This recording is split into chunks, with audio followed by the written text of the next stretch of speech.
Chapter 43 Operation Rescue Team Valley Rias fired off multiple bullet-shaped projectiles.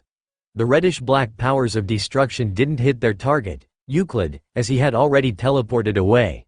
They continued on before eventually running out of energy. She clicked her tongue.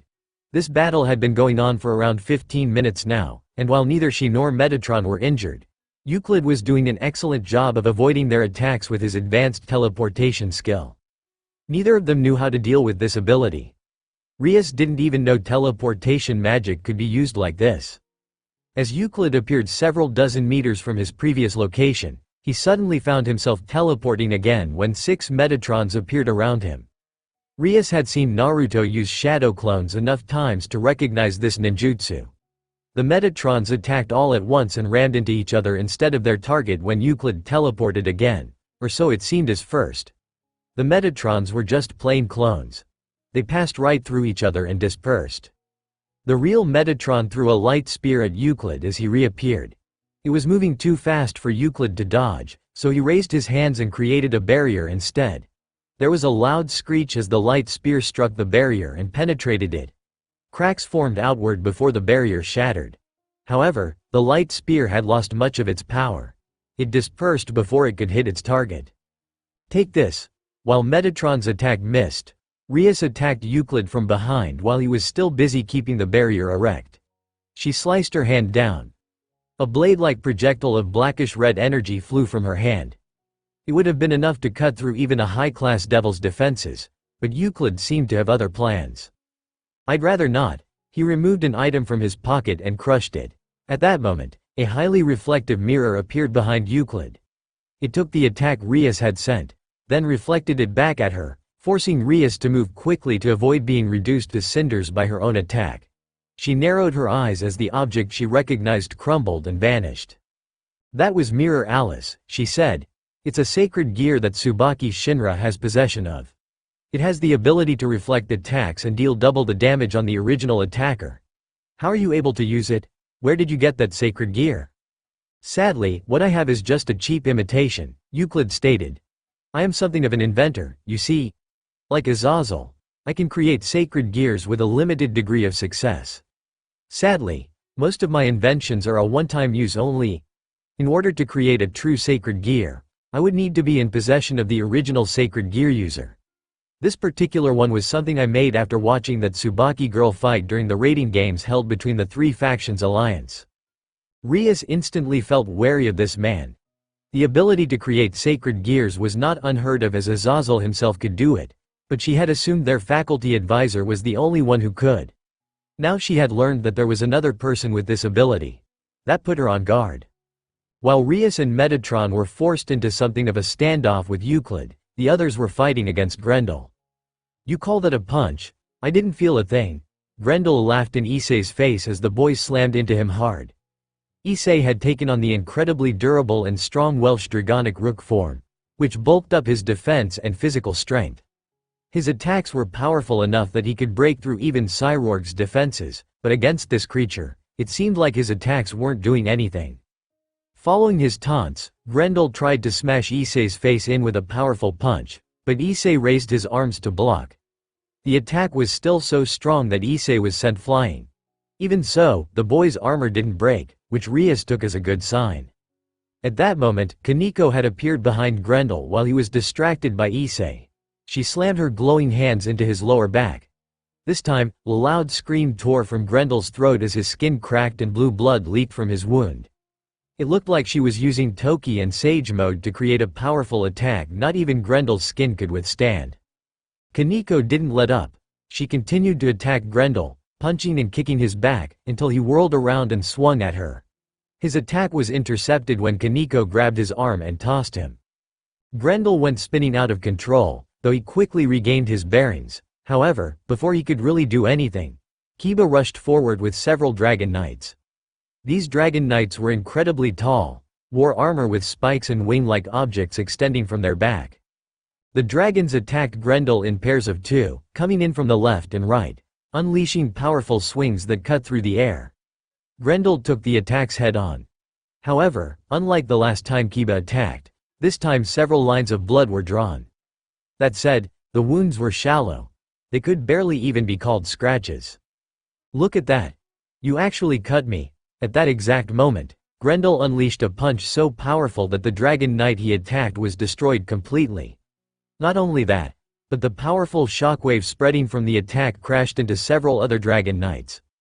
Arms were torn apart, legs were severed, and torsos were blown to pieces.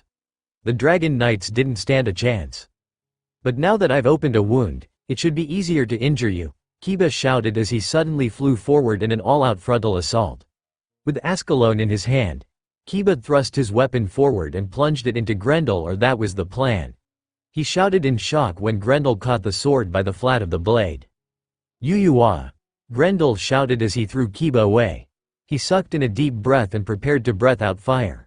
But Roswise fire a carefully timed magic lance that pierced through his mouth. The mount was an obvious weakness since it wasn't protected by his thick skin. The lance penetrated his mouth, causing the dragon to scream and thrash as he reached out and pulled the weapon free. Ha ha ha ha. I'm normally the one who likes giving pain, but receiving it like this is good too. As Grendel began laughing like a madman, Rias turned her attention back to Euclid. Metatron had appeared before him, light sword in hand, and swung the weapon with incredibly powerful yet precise strokes. At a glance, it looked like they were engaged in a martial arts fight, but Euclid's hands were covered in magic circles. It looked like he was using magic to deflect Metron's light sword. Rias quickly created a sword made with the powers of destruction and charged at Euclid. The sound of her blade destroying the air alerted him to the danger. He quickly disengaged from Metatron and teleported away seconds before she was able to land her attack, so instead of cutting him in two, all she cut was air. How is he doing that? Asked a frustrated Rias. Even now, she couldn't understand the logic behind his teleporting ability. Teleportation was supposed to take time, but he was jumping around instantly like it wasn't a problem. I believe he is using some kind of invention to teleport, Dagazaru, Metatron said. Is there a sacred gear that allows for someone to do this? I think there are some sacred gears that can manipulate time and space, but they are pretty rare. The only ones I know of right now are Gravity Jail, which increases the gravity around someone, and Sacred, Balor, View. Rias trailed off as she studied Euclid more carefully. Nothing really seemed out of place on him, but now that she was looking closely, she noticed that the watch attached to his wrist wasn't really a watch. That thing on your wrist. It mimics the forbidden Balor View's ability to manipulate time, doesn't it? You're pretty observant, Euclid said with a bitter smile. As expected of Sirzex's little sister, you're right. This device I have was based on the forbidden Balor View. I had the pleasure of meeting one of the previous holders of that sacred gear. I killed him and studied his corpse to create this mimic sacred gear. It's a lot better than many of my other mock-ups. It can't be used indefinitely, and I can only maintain a state of stop time for less than 1/10 of a second, but so long as I don't use it too frequently, I can charge up energy and use it again later. Rias could feel frustration bubbling inside of her. If this person could stop time, even for a split second, then he could theoretically keep from being harmed indefinitely. Of course, she didn't believe he was invincible, or that his mock-up forbidden Balor View could last indefinitely. It probably had a set amount of energy, and once that energy ran out, it would likely stop working. The problem was she didn't know how long that would last, how much energy had been used to charge it. However, now that she knew what to look for, Rias was able to see that his act was, in fact, not teleportation. First off, he didn't use a magic circle to teleport. With teleportation magic, you always had to create a magic circle, which was why teleporting took time and wasn't applicable in combat. She fired off several bullets with her powers of destruction and watched as he disappeared and reappeared to avoid them. Just before he disappeared, that watch of his would glow a bright red and the clock hands would spin. She assumed that was the activation sequence for this particular sacred gear copy. Rias didn't understand the principles behind this creation, but the longer she attacked, the more she realized that it did take time to activate. It was barely even a split second. However, if she could predict where he would move and fire off an attack before he activated his mock forbidden Balor View, then she could potentially hit him. You are quite the sly one, Rias Gremory, Euclid said as he dodged her and Metatron's attacks again. Do not think I don't know what you're doing. It is true that this sacred gear copy has a major weakness, but do you think I'm unaware of this? Or do you think maybe I don't have an alternate plan for someone who has figured out the weakness of this sacred gear? Even if you realize what I'm doing, it won't matter because I already understand how that creation of yours works, Rias stated. Is that so? Then let's see if you can really counter my greatest creation so far? She intended to show him exactly how she planned on dealing with his sacred gear. However, just as she was about to suggest to Metatron that they attack in tandem, Euclid looked at something far off in the distance and sighed. It looks like our time is up. He snapped his fingers, and suddenly Grendel, who was locked in a bitter struggle against Issei, disappeared within a magic circle. Issei had been putting so much force into his locked hands that he flew forward and nearly spiraled out of control. He regained his bearings and looked around, but Grendel was nowhere to be found. I'll see you later, Rias Gremory. And you, Rossweiss. Don't forget that you're always welcome among our ranks. Those were the last words Euclid said before he disappeared. Rias glared at the spot where he vanished, but her attention shifted to Azazel and Michael as they flew over to the group. The two of them glanced at the Gremory peerage. They were probably noting the damage that had been done to everyone. They were all scuffed up and injured to some degree. It seems you guys were in a fight as well, Azazel said with an observant hum. As well? Asked Rias. You two were also in a fight? Not us. Michael shook his head. Naruto was the one who got in a fight. We do not know what happened, but he was in pretty bad shape. Sirzex is currently taking him back to your house. The news that Naruto had been in a fight and injured caused worry to immediately pierce her heart like a steak made of ice. She wasn't the only one who looked worried. Kaneko, Rossweiss, and Irina also showed signs of wishing to rush off. In fact, Kaneko was already in the process of leaving. We won't ask you what happened here yet, Azazel said. Let's get back to your house. We can discuss this matter once everyone is present. Devil Ninja. Naruto woke up feeling sluggish. He groaned and tried to fall back asleep, but there were several somethings compressing his chest and constricting his movements. He discovered this when he tried to roll over after the light shining in his eyes woke him up. Reluctantly opening his eyes, Naruto realized he was lying on his bed. He let that knowledge settle in his mind. Then he glanced down to find a head of white hair on top of his chest. Kaneko Taju's rhythmic breathing tickled his bare skin, which made him realize someone had stripped him at some point. He was dressed in nothing but a pair of boxers. If Kaneko is sleeping on my chest then, just as Naruto suspected, Rias and Revel had taken his arms. There was no way he could mistake the heavenly elasticity that was Rias Gremory's tits. His arms sank into the soft, naked valley of her breasts with ease. On his other side, Revel's smaller but no less impressive bust pushed against him. She wasn't naked. However, given how sheer the negligee she wore was, she might as well have been. Her soft pink nipples were visible through her clothes.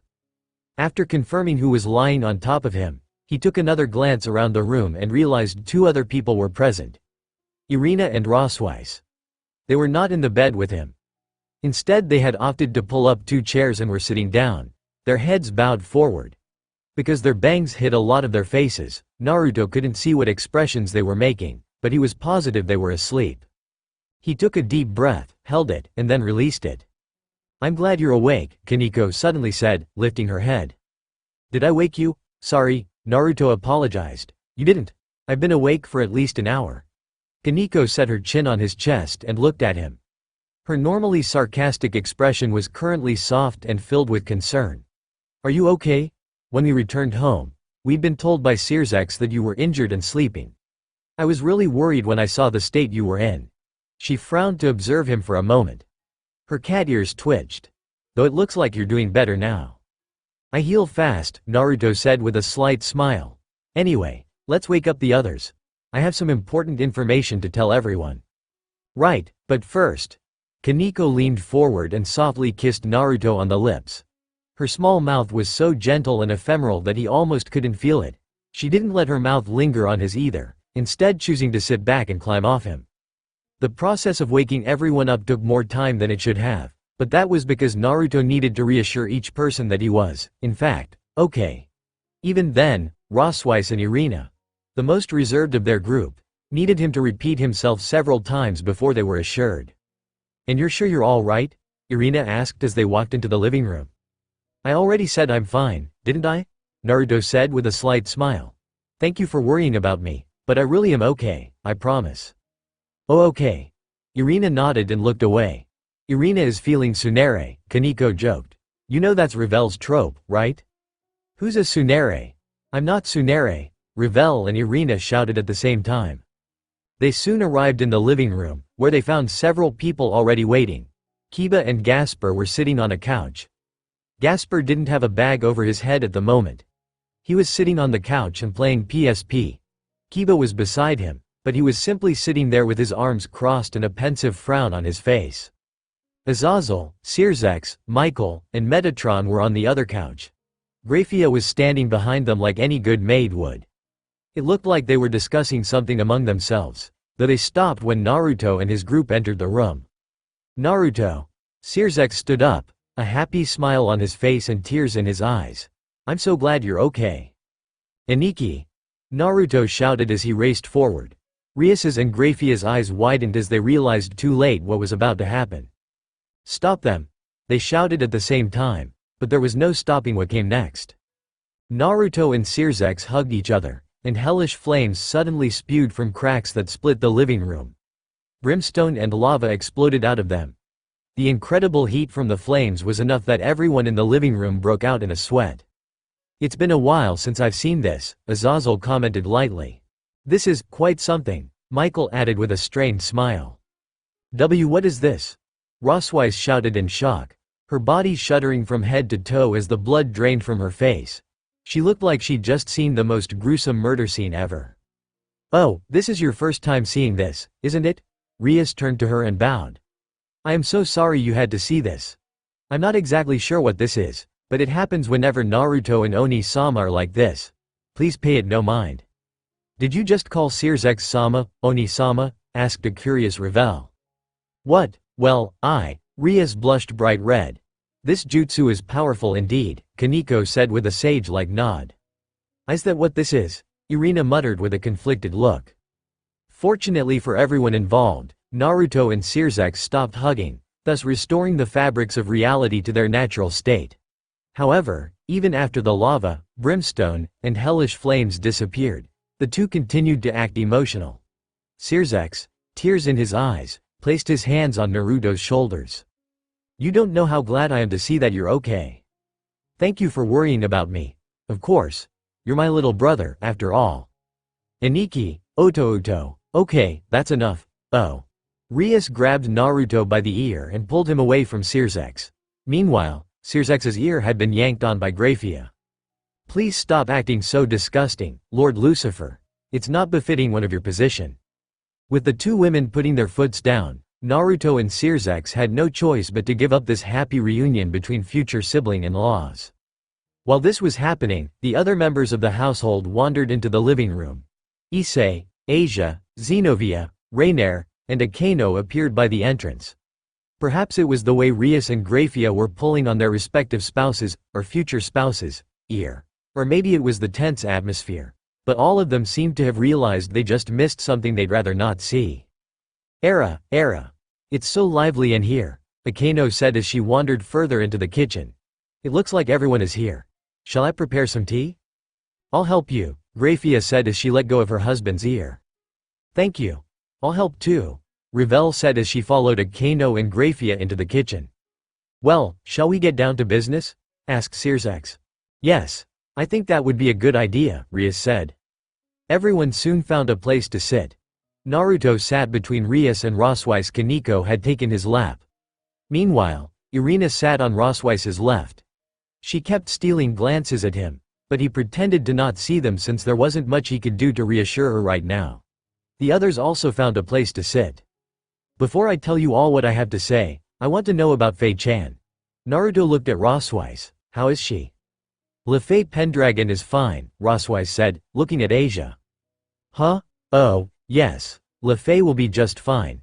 Asia nodded several times. I healed her as best I could.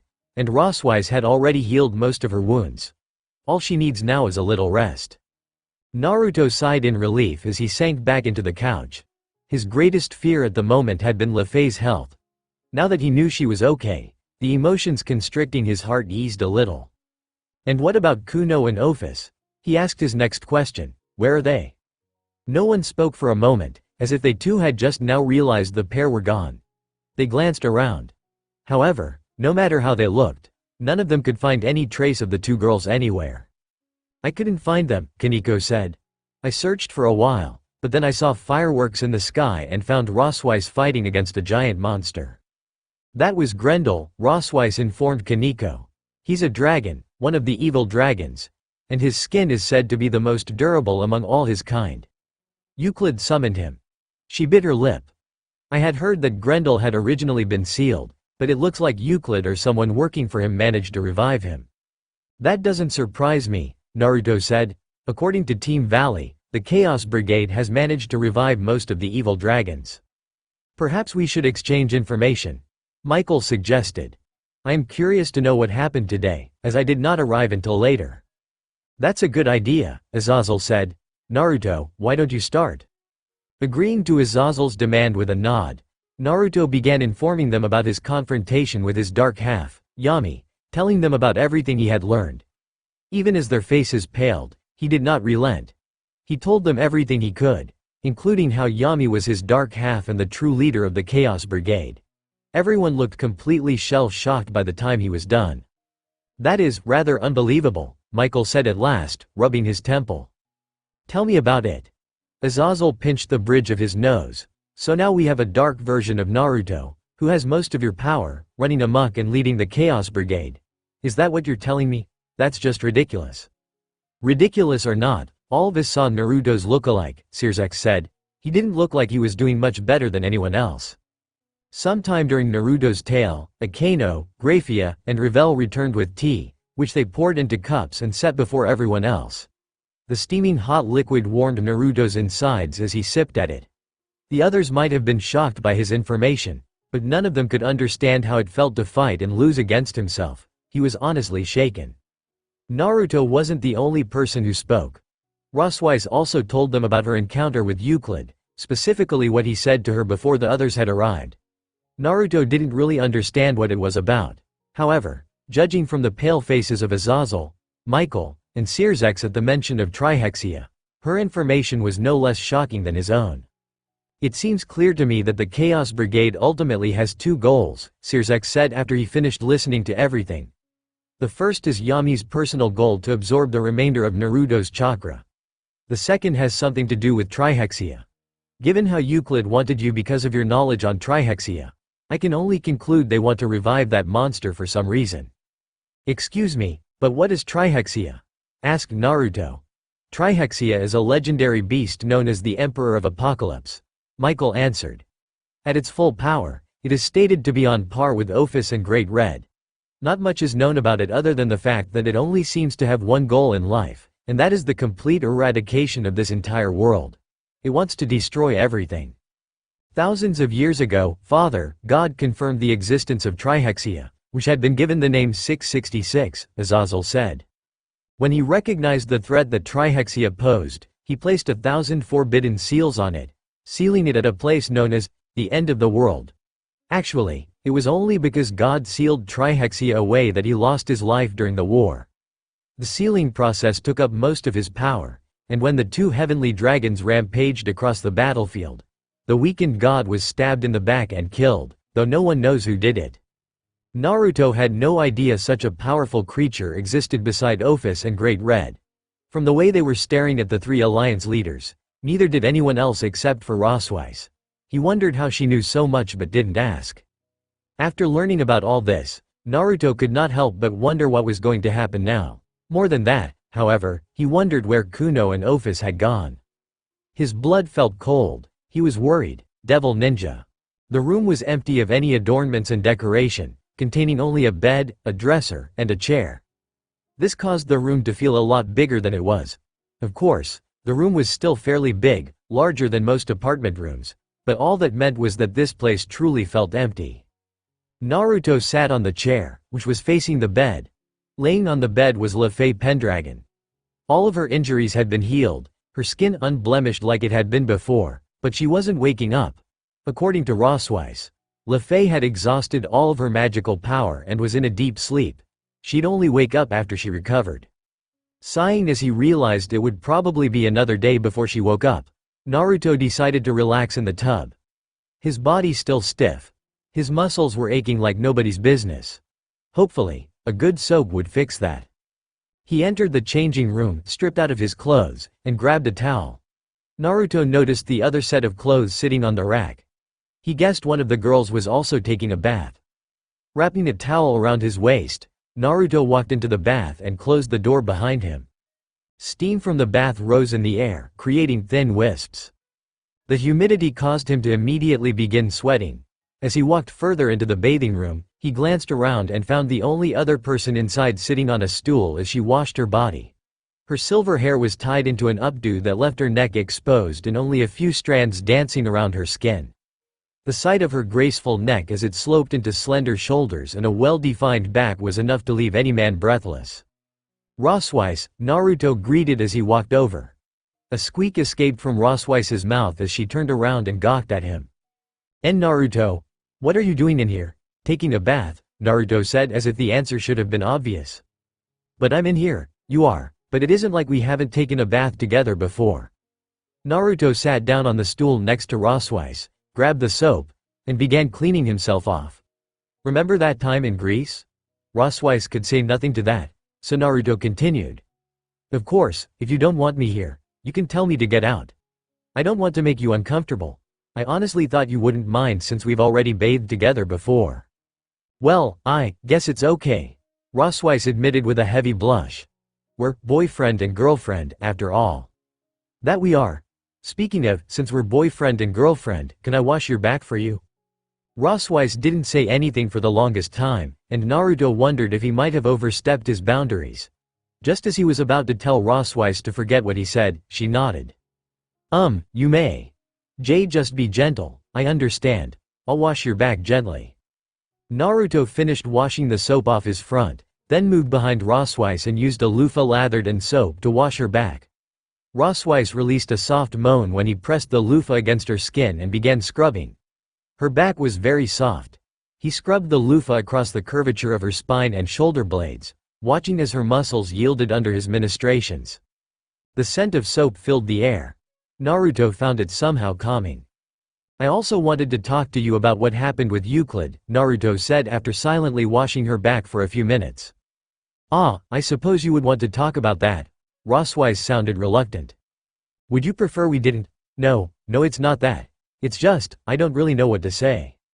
"Were you scared when it happened? I would be lying if I said I wasn't." Roswise leaned forward and closed her eyes. Naruto had finished scrubbing her back, so he grabbed the detachable showerhead and rinsed her off as she talked. "While Euclid's proposal sounded like he was offering me something, it was obvious that he had no intention of accepting me refusing him. The fact that he would attack me and try to take me by force is not pleasant. He even summoned Grendel to try and detain me. If it hadn't been for the others." Roswise shivered as if imagining what would have happened if the others hadn't arrived. Her shivering stopped, however, when Naruto leaned forward and wrapped his arms around her waist. "I honestly feel like you could have done something even if they hadn't shown up, but I know how it can be when you're faced with an unknown opponent. And Grendel is said to be incredibly powerful. Aiza's attacks barely did any damage to him, so it would have been a hard-fought battle. You have a lot more confidence in me than I have in myself," Roswise admitted. "Don't get me wrong. I know I'm not weak, but those two were in an entirely different league in terms of power and experience. Maybe, in either event, from now on, I would like you to remain by my side." "Naruto," pulling her until her back was pressed flush against his chest, Naruto set his head on her shoulder. From this position, he could see the twin peaks of her chest sticking out. Her nipples weren't hard right now. However, goosebumps had broken out on her skin, which was flushed red with a healthy blush. "Stay by my side from now on. I doubt you need my protection, but I'll be there for you whenever I need you." "You mean that?" "Of course," Naruto grinned as he leaned back. "I'm your boyfriend, after all." After he finished washing Roswise's back, she offered to wash his back for him, and then the two sat down in the hot bathwater of the hot spring-like baths. It was such a relaxing time. Naruto could feel his muscles grow looser as he leaned against the tub, Roswise right next to him. She didn't lean into him like Rias did, but just having her there brought him joy. Of course, the biggest reason he enjoyed the bath right now was definitely due to Roswise. Every time he looked her way, He couldn't help but marvel at the softness of her skin. Watch as tiny droplets dripped between her breasts, and of course, ogle the sight of her magnificent mammaries. Her breasts weren't the same size as Rias's of Aquino's, but they were still so large they floated in the water. They stayed in there for only about half an hour. When they left the bath and got dressed, they found Rias wandering down the hall. "There you two are," Rias said in a hurry. "Lefei just woke up. We thought we should let you know, Naruto." "She did?" "Yes." Naruto and Roswise followed Rias into Lefei's room to find that, indeed, the young magician was awake. She was sitting up in bed with her hands in her lap. There was a confused expression plastered on her face, but that left the moment Naruto walked into the room. "Naruto!" Lefei shouted joyously as tears sprang to her eyes. "I can't believe I managed to find you." As Naruto moved over to the chair, Lefei bowed from her seated position. "Please? I need your help. I'm begging you to save Arthur Nisama and the rest of Team Valley." "Whoa! Slow down, Fei-chan." Naruto held out his hands to calm her down. "I don't even know what you need help with. Slow down and tell me what happened." Lefei took several deep breaths to calm down. "We were trying to get information on the rest of the Chaos Brigade like you asked us to, but they caught on to the fact that we had switched allegiances. We were attacked by Cao Cao and the rest of the human faction. Normally, we would have been able to escape, but they led us into an ambush and used several Norse gods to attack us." "Were the Norse gods who attacked you Frigg, Tyr, and Sif?" asked Naruto. "I don't know." Lefei shook her head. "I know that two of them were women, while one of them was a man who was missing his right hand, but that's all I know. Anyway, Cao Cao and his group attacked and distracted us. After they wore us down, the Norse gods came in and finished us off. They didn't kill us. I think they planned to use us as hostages. The others are currently being held prisoner in a dungeon below the human faction's main headquarters. We tried to break out, but I was the only one who managed to escape. Please, Naruto. You have to save the others."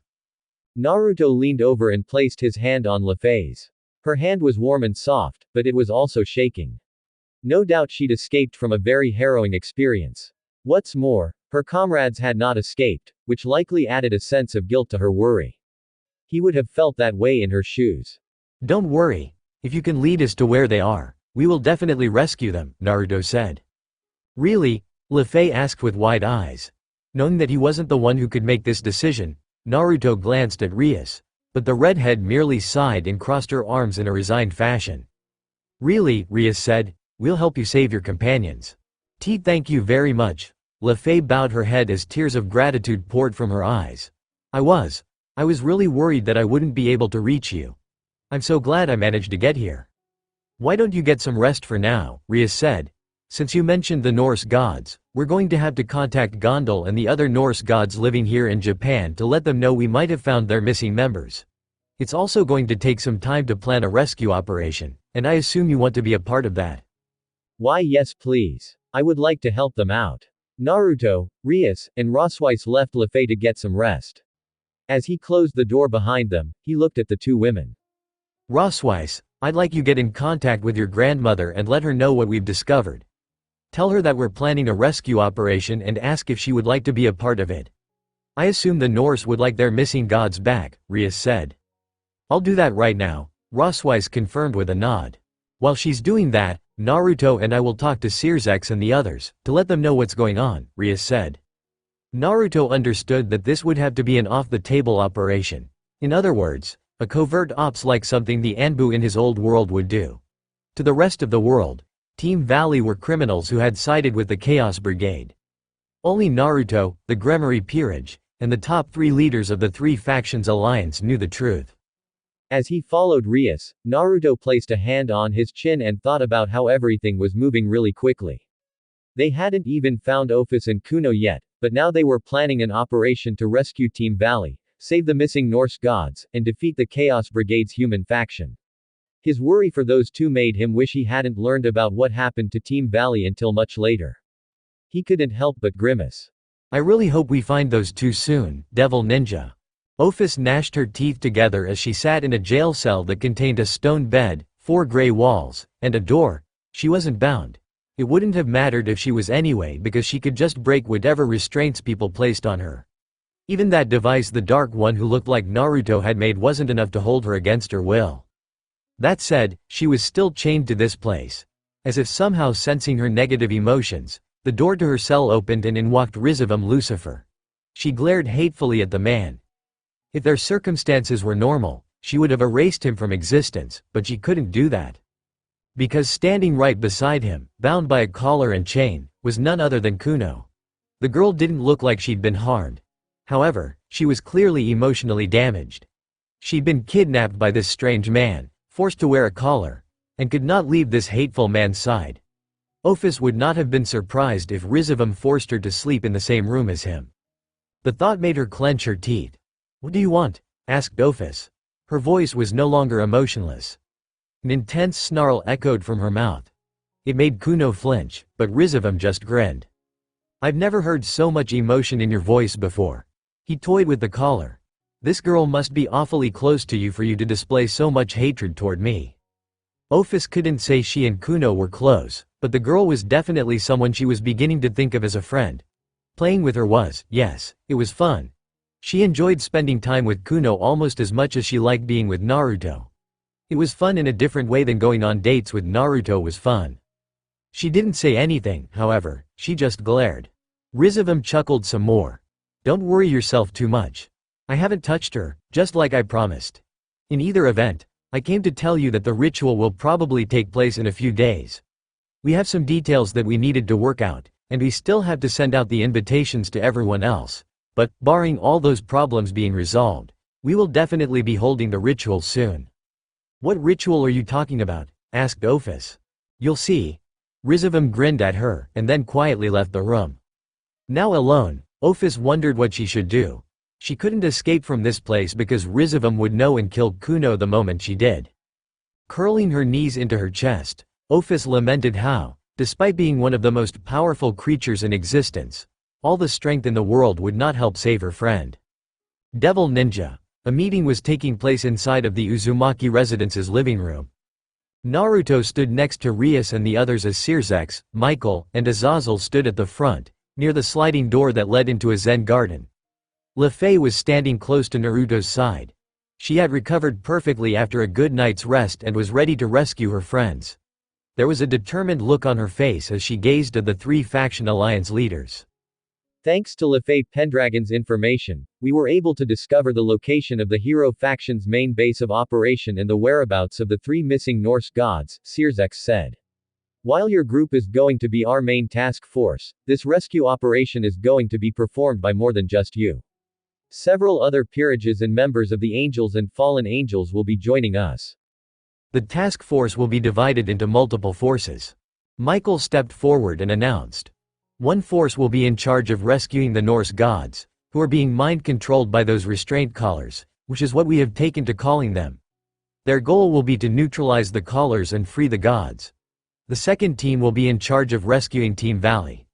I've heard from Naruto that they have been acting as double agents for him and Ophis, so we have decided to treat them as comrades instead of enemies.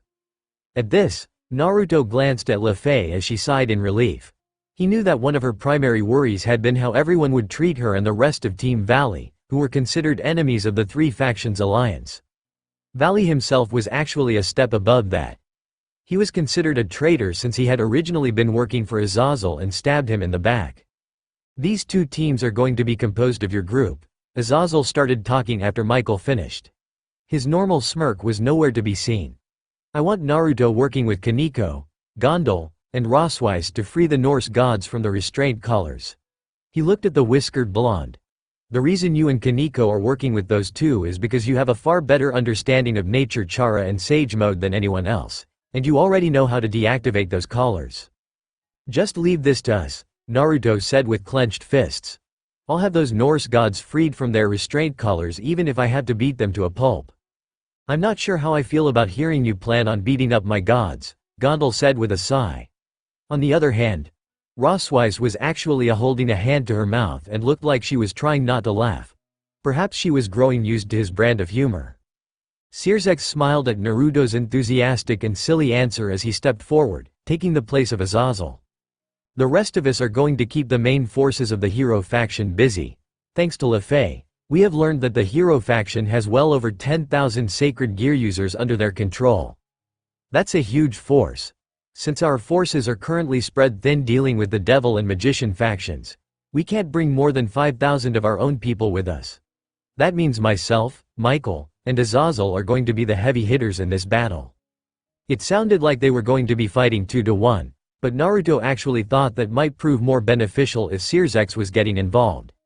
He was known as the strongest Mao for a reason.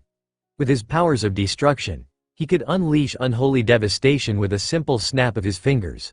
Naruto honestly didn't think they would lose. One thing we want to make clear here is that our goal is not to kill the hero faction, Azazel said. We believe many of them are good people who found themselves in a bad situation, and we'd like to believe that until proven otherwise. We're aiming to incapacitate our opponents, though we don't expect this to be a bloodless victory. Rias, Sirzex said. I'll be leaving you in charge of rescuing Team Valley. Sona and her peerage have also agreed to help you. They'll come by later today. The operation will begin early tomorrow morning, Michael informed everyone. Be sure to get an early night's sleep. We want you to be well rested for tomorrow's mission. This seemed to be the end of their discussion. Everyone broke up into smaller groups and went off on their own. Rosweiss was dragged off somewhere by Gondel, Rias and Akino went off somewhere together, and Issei ended up being dragged away by Asia after Rainier and Zenobia tried flirting with him. Kiba had gone up to ask Sirzex something. Meanwhile, Kaneko and Gasper were back to playing their PSPs together, probably Monster Hunter. As he looked around the room, Naruto found Irina staring indecisively at the spot where Issei left and believed now was the time to speak with her. Irina. He walked up to the girl, who jumped and spun around. He raised an eyebrow when she put a hand to her chest and blushed bright red. Sorry. I was lost in thought, so you startled me. No, I'm the one who is sorry. I didn't mean to startle you. Naruto screwed up his courage, scratched the back of his head, and said, I actually wanted to talk to you about something. Would you mind coming with me? Huh? Oh, sure, Irina agreed, though she seemed a tad tentative.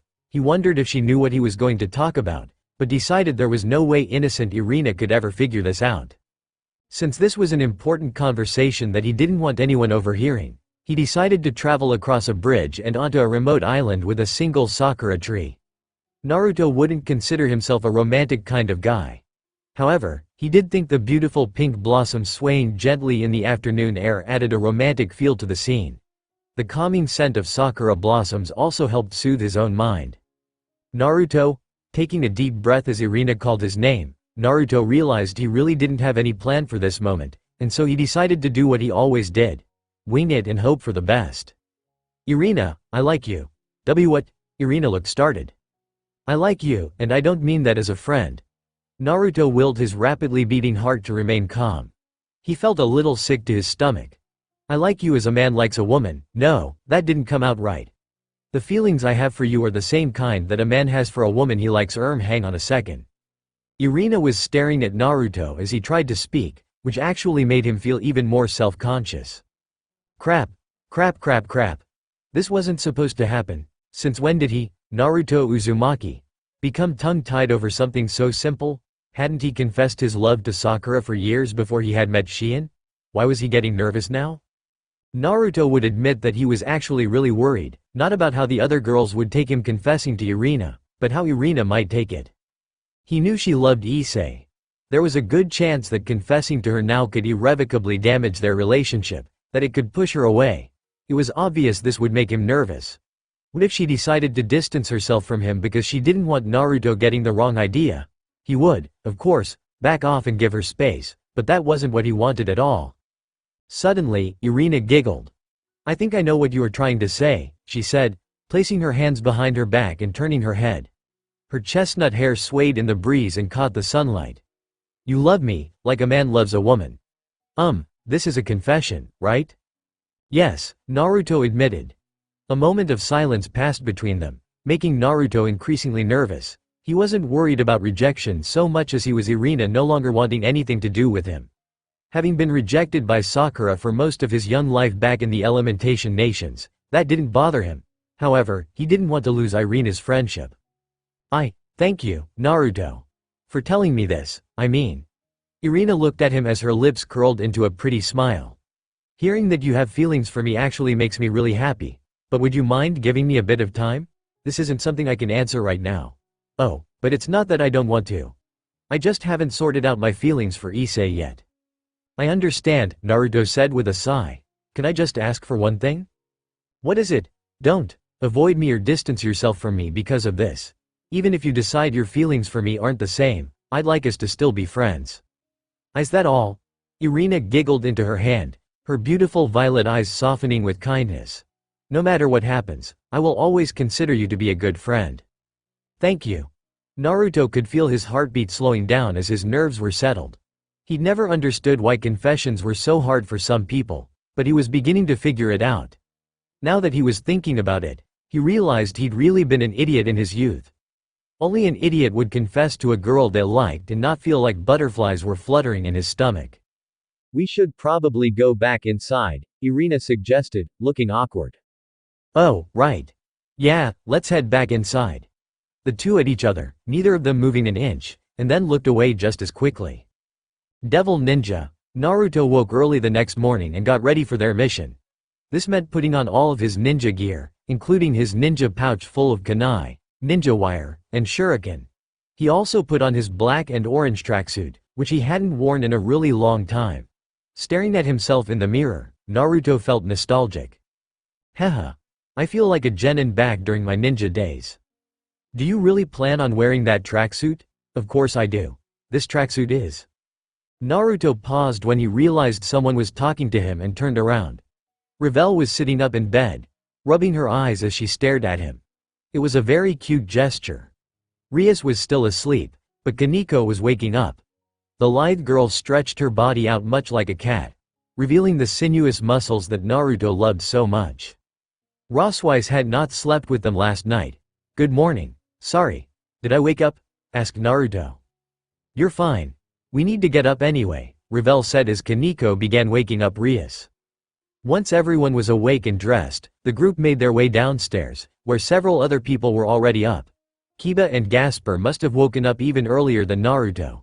They were situated inside the room with Sirzex, Azazel, and Michael. The three alliance heads looked like they were raring to go. We're glad you're up, Sirzex said. Now we just need to wait for the rest of you to wake up. Sona and her peerage arrived last night as well. I'm guessing everything is prepared on your side? Rias asked her older brother. He nodded. Our forces have all gathered and are waiting to launch their attack. Once they've begun their assault on the hero faction's main headquarters, we'll teleport your group as close to the base as possible on the opposite side of our assault. You will then sneak into the base, free the Norse gods from their mind control, and rescue Team Valley. That's a simple enough plan to follow, Kaneko said. Michael smiled. No plan ever survives first contact with the enemy. It is better to create a simple plan that can be adapted to new situations than an elaborate plan that crumbles at the first sign of trouble. Naruto agreed. I always thought flying by the seat of your pants was the best way to do anything. That's because you're an idiot. That's because you're reckless, Kaneko and Rias said at the same time. The two glanced at each other and shared a smile. Wah, I am not. Wait. No, you two are right. I kind of am. Naruto shrugged their harsh words off, knowing from the satisfied smiles they wore that he was being teased. He was so going to get back at them. They wouldn't know when or how, but he would prank them so bad they would be bowing at his feet. The others soon woke up, then Sona and her peerage arrived. Saji went over to Issei's little group, which consisted of Asia, Zenobia, and Rainier. Sup, Hyodo. You ready to do this? Asked Saji. You know I am. Issei pounded his fists together. I'm gonna rescue that son of a bitch and his group, and then I'm gonna cash in on the favor of rescuing to make Valley stop bothering me. That guy is a damn stalker. A stalker? Well, I know he was pretty obsessed with you. I guess you Longinus users have it rough. You don't know the half of it. Naruto didn't really join anyone in their conversation. He was more focused on Lefei, who looked like she was muttering spell formulas under her breath. Relax. He placed a hand on her shoulder. We'll definitely save your brother and the others. Thank you, Lefei muttered, giving him a grateful smile. He smiled back. That was the moment Sirzex chose to call out to them. Okay, everyone, it's time to begin the mission. First, we are going to transport all of you to a small area just outside of the hero faction base. Make your way inside and accomplish your objectives. Sirzex paused to look at each person present, as if trying to see whether or not they were prepared. Are all of you ready? Everyone gave him a chorus of agreement, though Kaneko and Rainier ended up making snarky comments instead. However, that was good enough for the three faction alliance leaders, who created a massive transportation circle and direct everyone to stand on it. Naruto stood beside Kaneko, Roswise, and Gondal. The four of them were given the mission of rescuing the Norse gods. It was only them because the mission itself would likely not have them battling against more hero faction members. Rias and the others would be going against the big hitters in the hero faction, which made their job much more dangerous. Good luck, everyone, Michael said to them before he, Sirzex, and Azazel disappeared, or rather, when Naruto and the others disappeared. It felt like barely a second had passed before Naruto and the others found themselves standing in a large forest, which spread out for kilometers to either side. The thick scent of trees and plant life filled with air. Hoots, hollers, and the chirping of crickets echoed to them.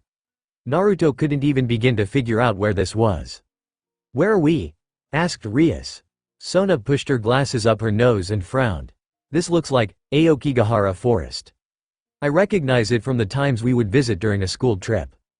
I think I've heard of this too, Naruto said suddenly. Isn't this place also known as Suicide Forest? It is. Rias confirmed with a nod. It's actually become internationally known as the Suicide Forest because it's one of the world's most prevalent suicide sites.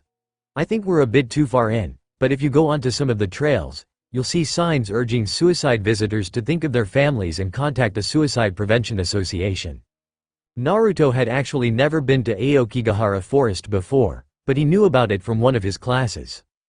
Speaking personally, he didn't think anyone looking to commit suicide would let themselves be stopped by a sign. If they had already decided to go through with it, then a dinky sign telling them to stop would do absolutely no good. What this country needed to curtail the rate of suicides, especially among the younger generation, was to make the generation stop feeling so stressed out over things like grades and work. He was pretty sure the reason people committed suicide was because of all the pressure families and peers placed on each other. Well, we're not going to get anything from just hanging around here, Kiba said. We should get moving. I agree, said Tsubaki. I'm glad you and I are getting to work together, Kiba said. Tsubaki blushed. Me too. Naruto coughed into his hand to withhold his laugh at how Kiba could make Tsubaki blush with a simple smile. Kaneko didn't even do that much. At least the two people they were laughing at hadn't heard them, though Roswise did give them a disapproving frown. Does anyone know which way we are supposed to go? Asked Gondal.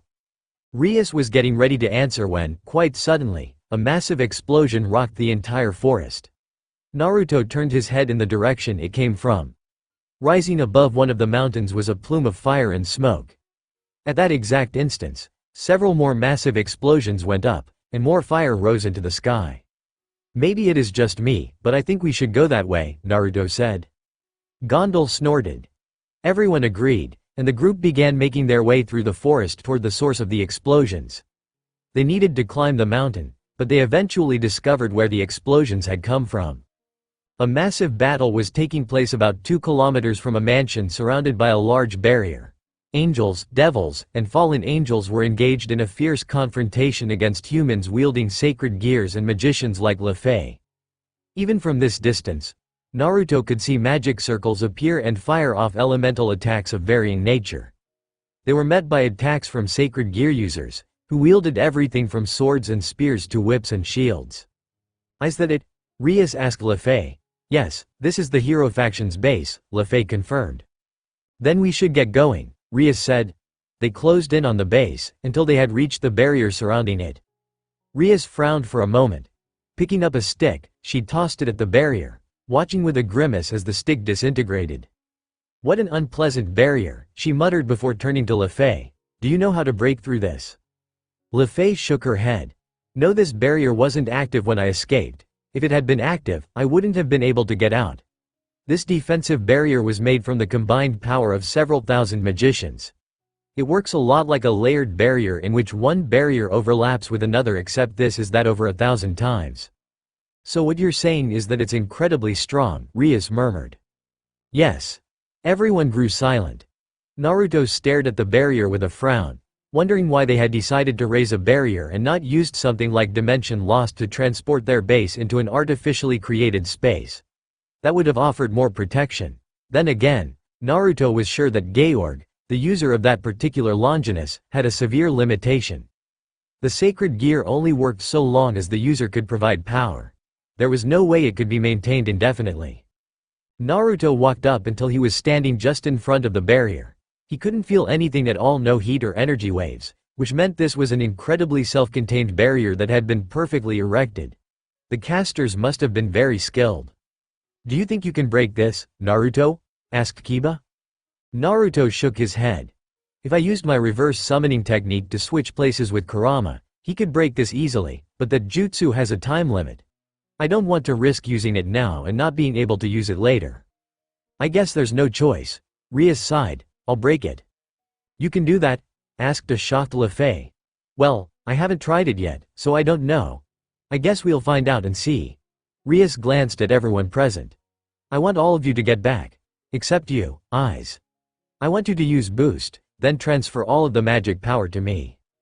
"Right. You can count on me, bucko." Issei stepped forward while everyone else backed off. He began boosting his sacred gear once every 10 seconds, over and over and over, for what felt like an hour but was probably only 5 minutes. However, he had boosted himself at least 30 times. Boosted gear. Transfer. Issei transferred all the power to Rias, who suddenly exploded with an intense aura. The area around her began to warp and bend. It was like her powers of destruction were eating away at the fabrics of reality. Taking a deep breath, Rias suddenly sucked all of that power into her body, grimacing as she held out her hand and projected that power to create a sword. It was a dark sword, reddish-black in color. Even from a distance, it was easy to see how it cut through the air, leaving distortions in its wake. Rias took this sword and swung it at the barrier. Lefei gasped in shock as she cut straight through it with ease. But she didn't stop there. Rias continued to cut into the barrier, until she had carved out an entrance that all of them could fit through. "Hurry up, everyone," Rias said as she walked through. "This barrier really is strong. I can cut through it, but it's only temporary. It will reform soon." At her urging, everyone walked through the barrier, which did indeed reform once the last person Gasper had walked through. "Let's split up and search the base," Rias suggested. "Naruto, you take Kaneko, Roswise, and Gundal. The rest of us will find Team Valley." "You got it. Just leave the Norse gods to us," Naruto said, thumping his chest. Devil Ninja, Rias Gremory and her group split up from Naruto, Kaneko, Roswise, and Gondal after entering the Hero Faction's base. Her group was being led by Lefei Pendragon. The petite blonde girl said she remembered the route she had taken to escape, so they were relying on her knowledge to get them through. The base was so empty it was creepy. It felt like there wasn't a single soul within the base at all. They had been traveling for what felt like 15 minutes now and still hadn't run into anyone. This place was made up of numerous twisting corridors, which were easy to get lost in. Rias had already lost track of where they were going. She honestly didn't know how Lefei knew exactly where to go, but she also wasn't a magician. Human magicians needed to have excellent memories because of all the magical formula they were required to memorize. Lefei soon led them to a set of stairs that they traveled down. The sound of their footsteps echoing along the stairwell made her wince. It was so loud. "This base has several basements," Lefei explained to them as she continued trotting down stair after stair.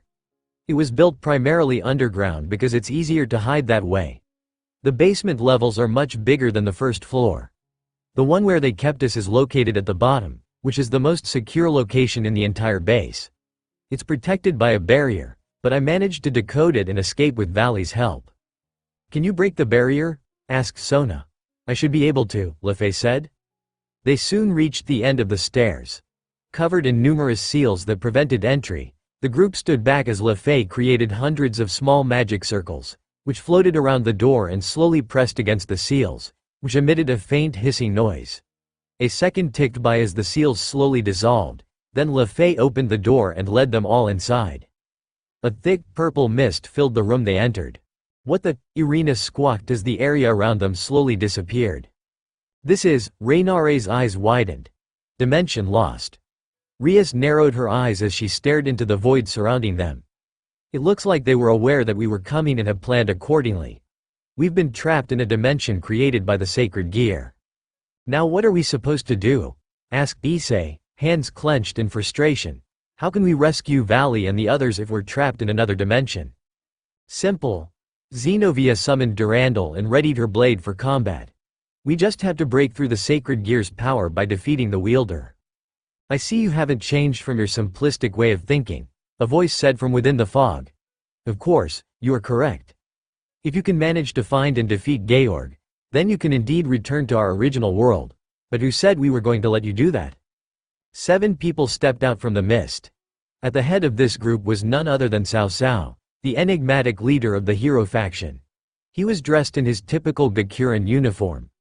The Longinus spear was gripped firmly in his hand, and his right eye looked like it had been replaced by a snake eye. Rias grimaced when she recognized Medusa's eye. Siegfried, Jean, and Leonardo stood immediately behind him. Siegfried was already wielding his myriad of holy and demonic swords. 2 were in his normal hands, Gram and Balmung, but the remaining swords Nothung, Tyrfane, Dainsleif, and a light sword were in the firm grip of his 4 artificial hands. Meanwhile, the beautiful foreign girl Jean stood in an elegant sword stance as she wielded a holy sword of her own creation. There were 2 more people behind them. Rias vaguely recognized them from the reports. It was Marsilio and Perseus. The one on the left was the inheritor of the soul of the demigod Perseus and possessed the sacred gear, Aegis mineralization, which had the ability to petrify people who were weaker than him. He had a sword and a shield. The other was a descendant of Marsilio Ficino. He possessed the sacred gear, dreamlike curse, which could send a targeted individuals into a barrier space of his own creation. All this knowledge passed through Rias Gremory's mind in the blink of an eye. I should have known you'd be prepared to intercept us, Rias said. Cao Cao shrugged. It wasn't hard to realize what this was about once the 3 factions alliance began attacking us. I figured after those useless members of the Satan faction failed to apprehend LeFay that you would come back to rescue Valley and his team. Where is Arthur and the others? LeFay demanded, stepping forward with an angry glare on her face. They are safe, Cao Cao announced. We unfortunately have a need for them, so we haven't killed them yet. Valley, in particular, is especially important to a plan that's currently in the works, though I can't say much on that. His face twitched. This particular plan was one we had come up with, but that damn Rizavam contacted Hades before us. Hades? Rias blinked. What does the Lord of the Dead have to do with your plan? If you want to know what Rizavam is planning, then you'll have to defeat us. Cao Cao spun the Longinus around and pointed it at Rias. I hate the fact that I'm being used by a devil like him, but we don't have much of a choice anymore. I have to go along with him, at least for now. If that's how you want to do it. Rias took a deep breath and began issuing orders. Sona, can you and your peerage take on Marsilio and Perseus?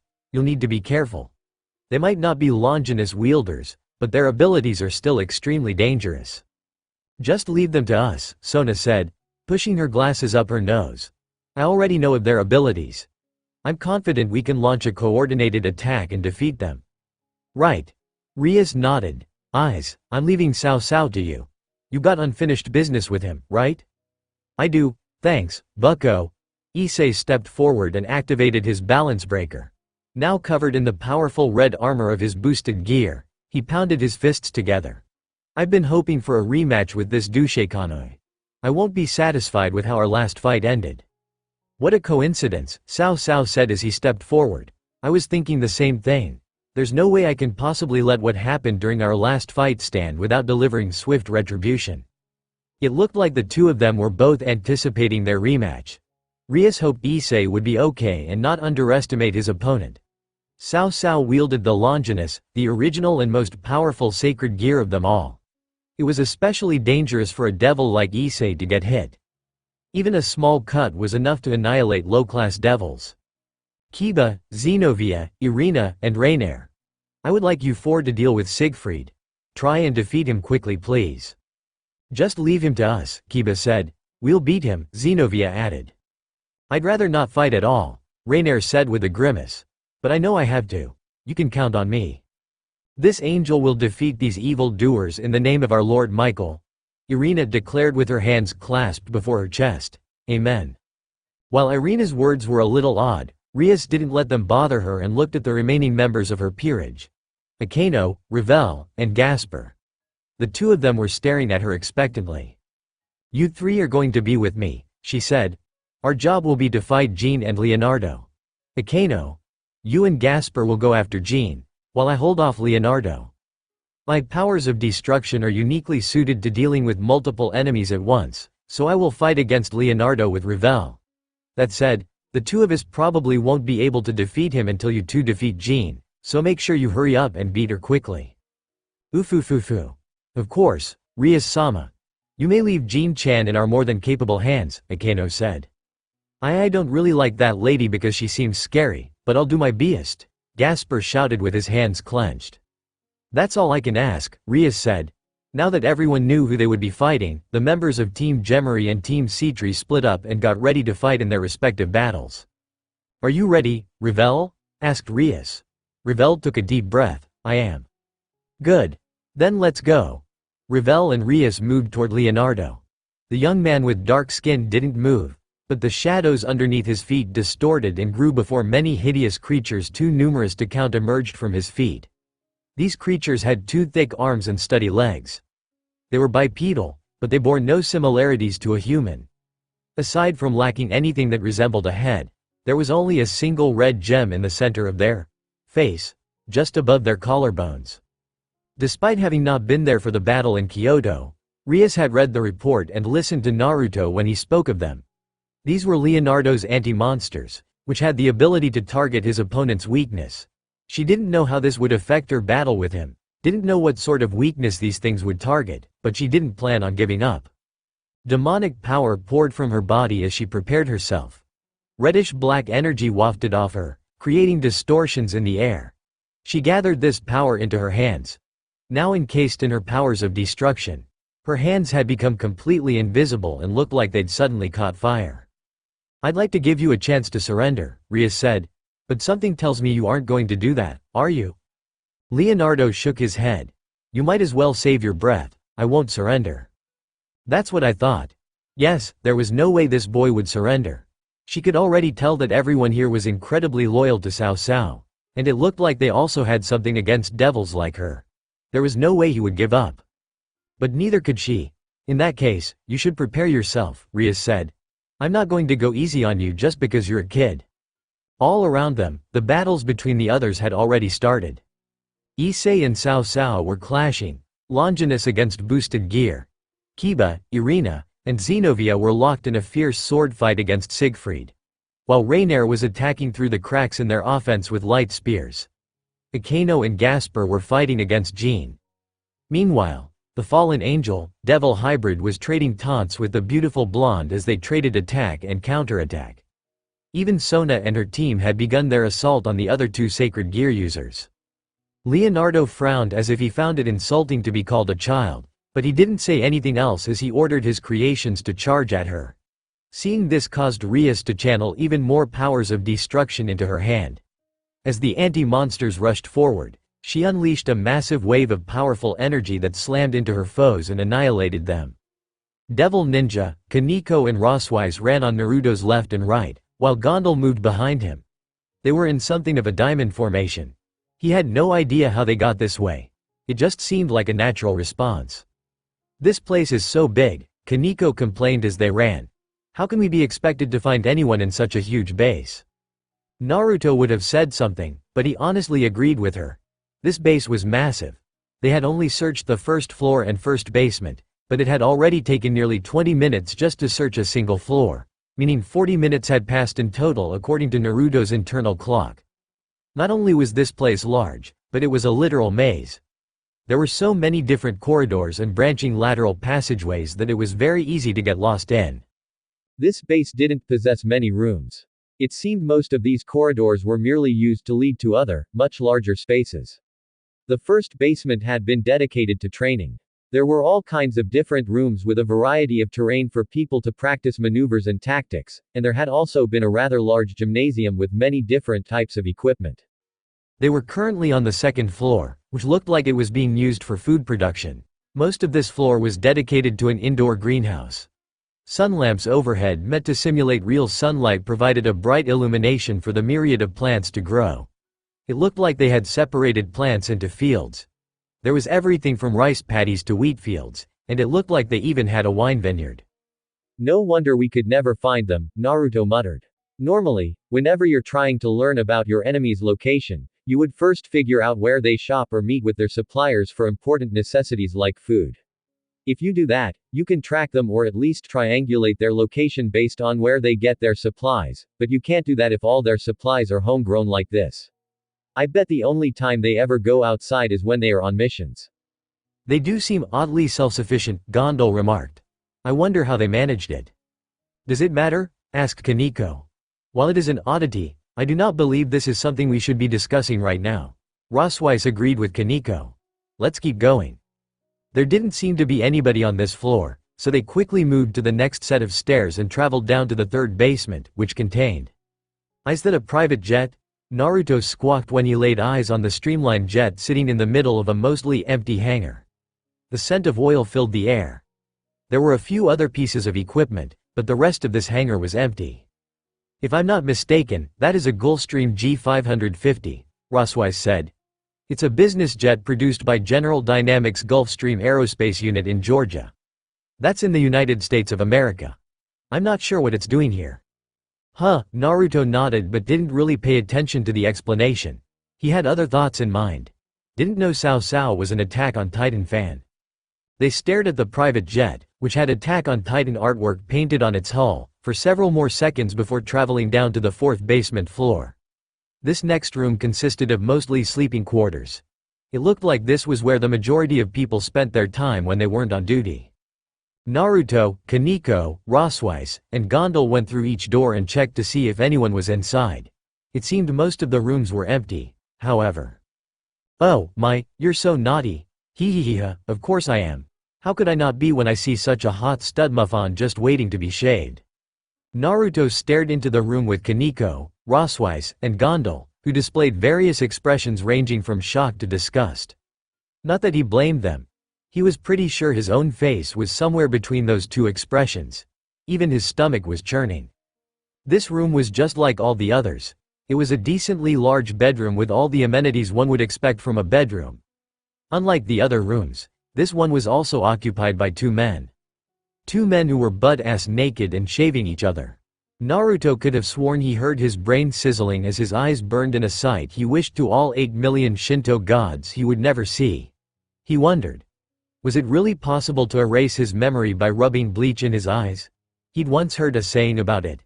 At the moment, he was seriously considering burning his eyes with bleach.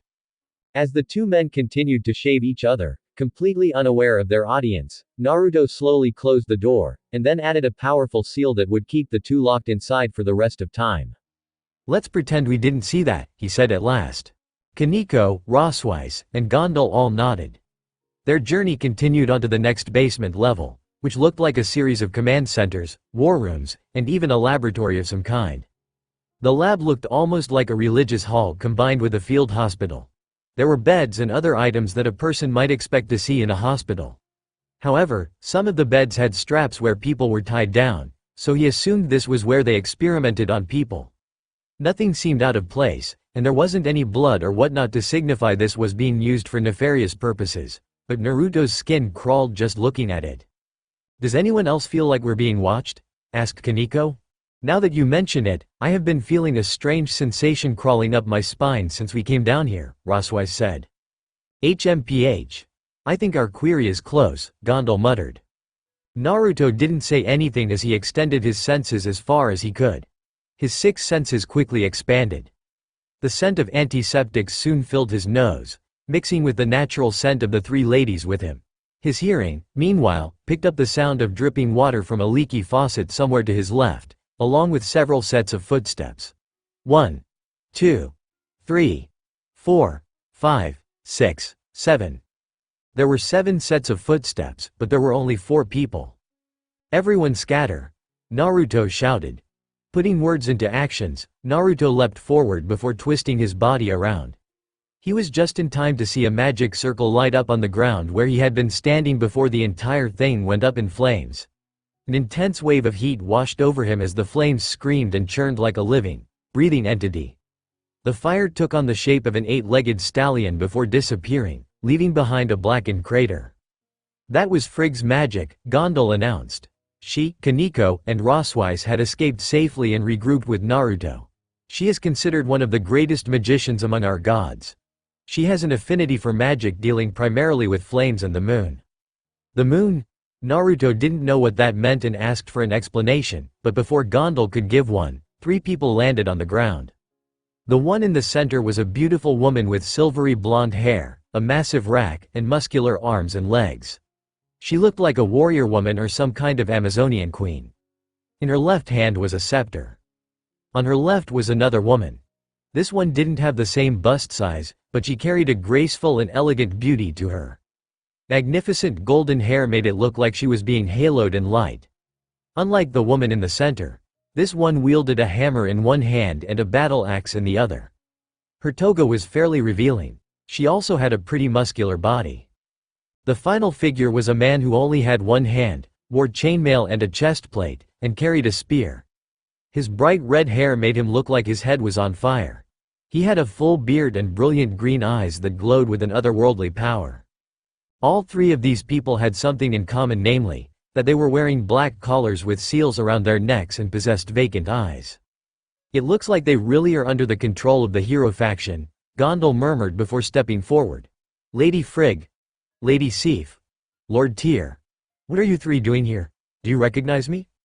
The one in the center raised her scepter and pointed it at Gondal. A magic circle appeared before an 8-legged horse composed entirely of fire leapt from it and charged toward Gondal. Grandmother.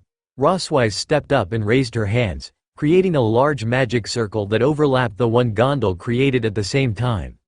A barrier appeared in front of them seconds before the horse slammed into it. The horse cried out as if anguished, and then exploded, scattering in every direction before dispersing. I guess that answers my question, Gondal said with a sigh. So these are the Norse gods who went missing? Naruto asked. Yes, and they are definitely under the control of those collars, Gondal announced. Well, fuck, Kaneko swore. I know we were searching for these guys, but it still sucks balls that they ended up like this. I was kinda hoping they wouldn't be all mind controlled and stuff. Why is that? Asked Roswise. Because then I wouldn't feel bad for kicking their asses. While Kaneko informed Roswise of her personal opinions, Naruto glanced at the collars, which had the same seals as last time, but it looked like there was an additional seal on them as well. That's not good, he muttered. What's not good? Asked Gondal. Yami added a blood seal, he said. When he realized no one would know what that was, he added, it's a sealing array that acts like a lock. The key to unlocking it is the blood of the person who activated the seal. I doubt Yami activated the seal himself. He knows I could just use my own blood if that's the case, so it's probably someone else like Rizavam Lucifer. So you're telling me that we can't undo this seal? Asked an aghast Gondal. No, we can.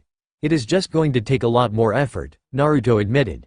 We need to defeat them and hold them down so I can undo the seal with a counter seal. If we can beat them unconscious, that will work fine, but it's always harder to subdue someone than it is to kill them. I'm all for beating people up, Kaneko quipped.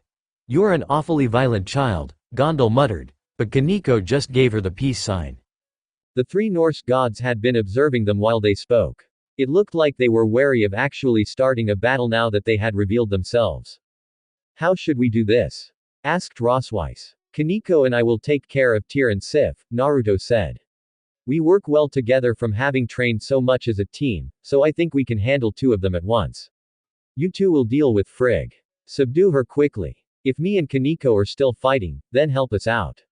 If we defeat Tyr and Sif before you win your fight, we'll help you out. It's as good a plan as any, Gondal agreed. Alright, let's do this. Naruto slammed his right fist into the palm of his left hand, pumping himself up. His last fight had ended in disaster because he'd gone up against his dark half, but this time, things would be different. You ready, Kaneko? Of course I am. Who the hell do you think you're talking to? Kaneko stepped up beside him and adopted an orthodox combat stance similar to the stances boxers used. She looked primed and ready. The 3 Norse gods stared at them as though waiting for them to make the first move, which Naruto was more than happy to do. Kicking off the ground, He traveled forward at blinding speed to engage the one called Tear in hand to spear combat. Meanwhile, Kaneko came in right behind him, her body already transformed into her second Nekomata version. "Let's get this party started," Naruto said with a grin seconds before crashing into Tear in a flurry of fists and feet. Chapter 44 The Hero Faction's Demise, Cao Cao. Boosted Gear. Sonic Boost Night. The armor covering Issei's body disappeared, revealing a streamlined figure that seemed so weak a stiff breeze would blow it over. However, in exchange for having next to no protection, Issei's speed increased. His body blurred as he practically disappeared from Cao Cao's sight. Despite this, Cao Cao didn't look too worried. He leapt back to avoid the swipe from Issei's clawed hand. After dodging, he tried to attack Issei with a swift thrust of his blade, but Issei had already disappeared again. The world around Issei blurred as he appeared behind Cao Cao, hand already moving to stab him through the back, but things didn't work out as he planned. Cao Cao spun around as though he had predicted what Issei would do. The older man parried his claw attack with the blade of his Longinus, forcing Issei to back off. Issei glanced at the steam rising from his claw and grimaced. Pain seared into his hand from where he had touched the Longinus.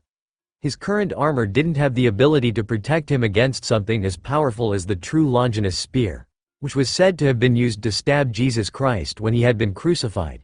Such a holy artifact was literally the bane of his existence. Boosted Gear. Welsh Draconic Rook. After using the speed of his night mode to close the distance, Issei quickly shifted into his Rook mode, which created layers of armor on top of his body. This did have the effect of slowing him down. However, now that his defenses were at their peak, he wouldn't be so easily injured by the true Longinus. He raised his arm to block a swing from Cao Cao. The fierce clash resulted in a powerful backlash of cutting winds flying across the battlefield, gouging into the floor as though it were made of butter. Issei gritted his teeth and dug his heels into the ground. He refused to budge even 1 centimeter for this bastard. Cao Cao's eyes were practically glowing. "I see you've gotten even stronger now than you were before. What sort of training allows you to gain such incredible power in such a short amount of time?" "As if I would tell you," Issei snapped as he used the strength of his Rook mode to push Cao Cao back. The power of his shove was enough to knock Cao Cao slightly off balance, which Issei tried to take advantage of by throwing his fist in a straight jab that contained all the power of his balance breaker. On a normal person, this attack probably would have caved in their skull. Cao Cao was not normal. He proved this by bending his body at an incredibly awkward angle, tapping his spear against the ground to keep him from falling, and then used the momentum from pushing against his spear to turn his dodge into a powerful slashing attack. Clang! Issei winced only slightly as the true Longinus slammed into his raised arm. The attack was not strong enough to move him while in this form, but he could still feel the hit reverberating through his body. Despite this, he still threw a punch with his other hand.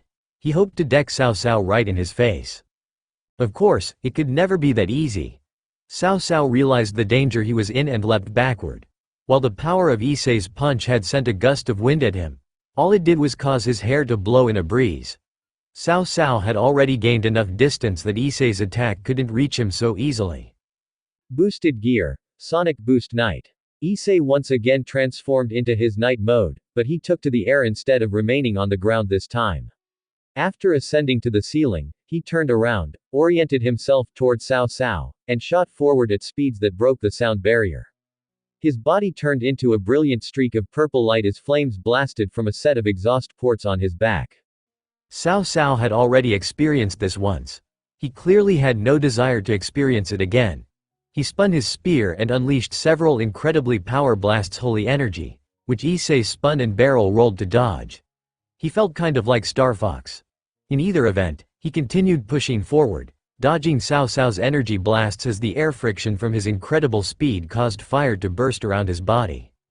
He was seconds away from reaching Cao Cao when the man in question completely disappeared. Issei slammed into the ground. Because he had been expecting to crash into Cao Cao, he tumbled across the ground as it exploded around them. He managed to land on his feet, but then he had to dodge an attack that came in from his left.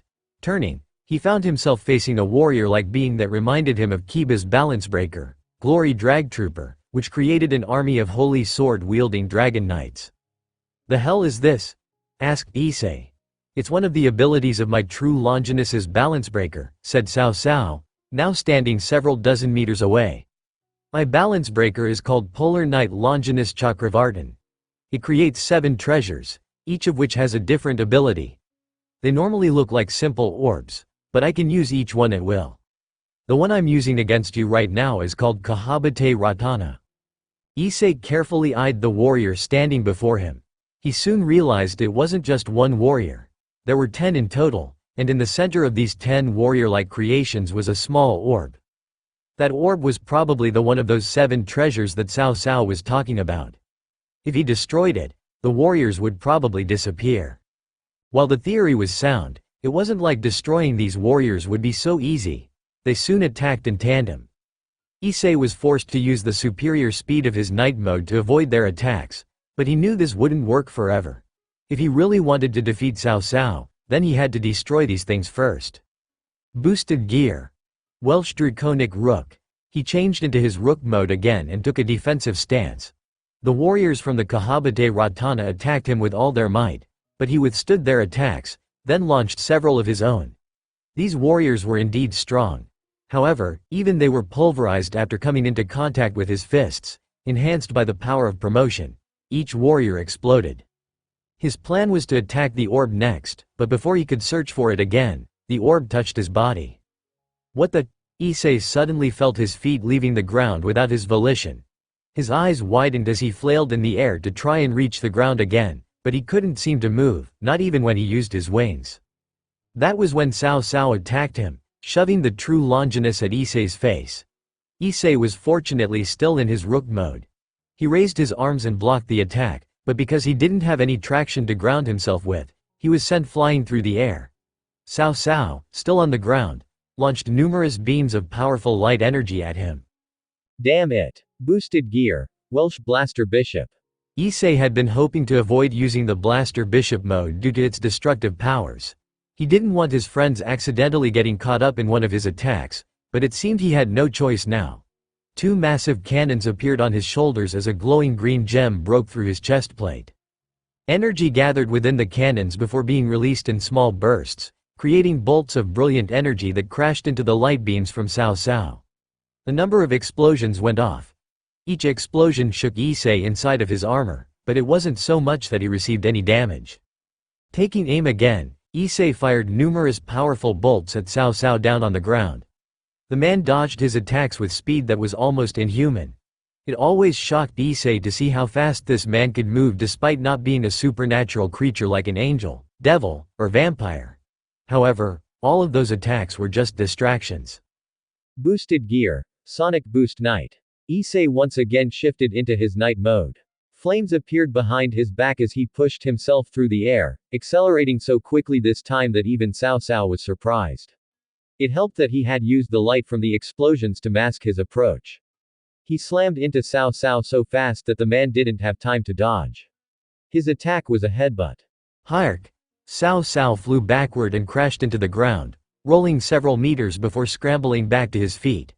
He pressed a hand against his stomach. Issei couldn't see anything past the man's clothing, but his attack had clearly caused damage. Blood was leaking down Cao Cao's mouth. Issei felt tired by this point. Since his demonic power was being exhausted so quickly, he switched back into his normal balance breaker. His regular scale mail armor returned. He thought about attacking Cao Cao, but it was clear to him that doing so wouldn't grant him victory yet. Despite having been wounded, Cao Cao had returned to standing with his back straight. The blood was mysteriously gone. Did he use Phoenix Tears? You've become so much more proficient at using that balance breaker of yours it's almost frightening, Cao Cao said. However, you should know that you're also not the only one who has a balance breaker.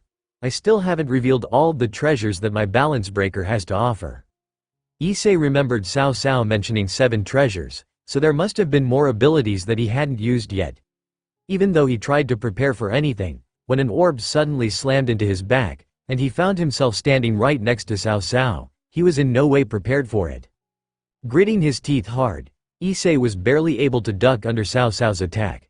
He tried to launch an uppercut. However, Cao Cao leapt backward.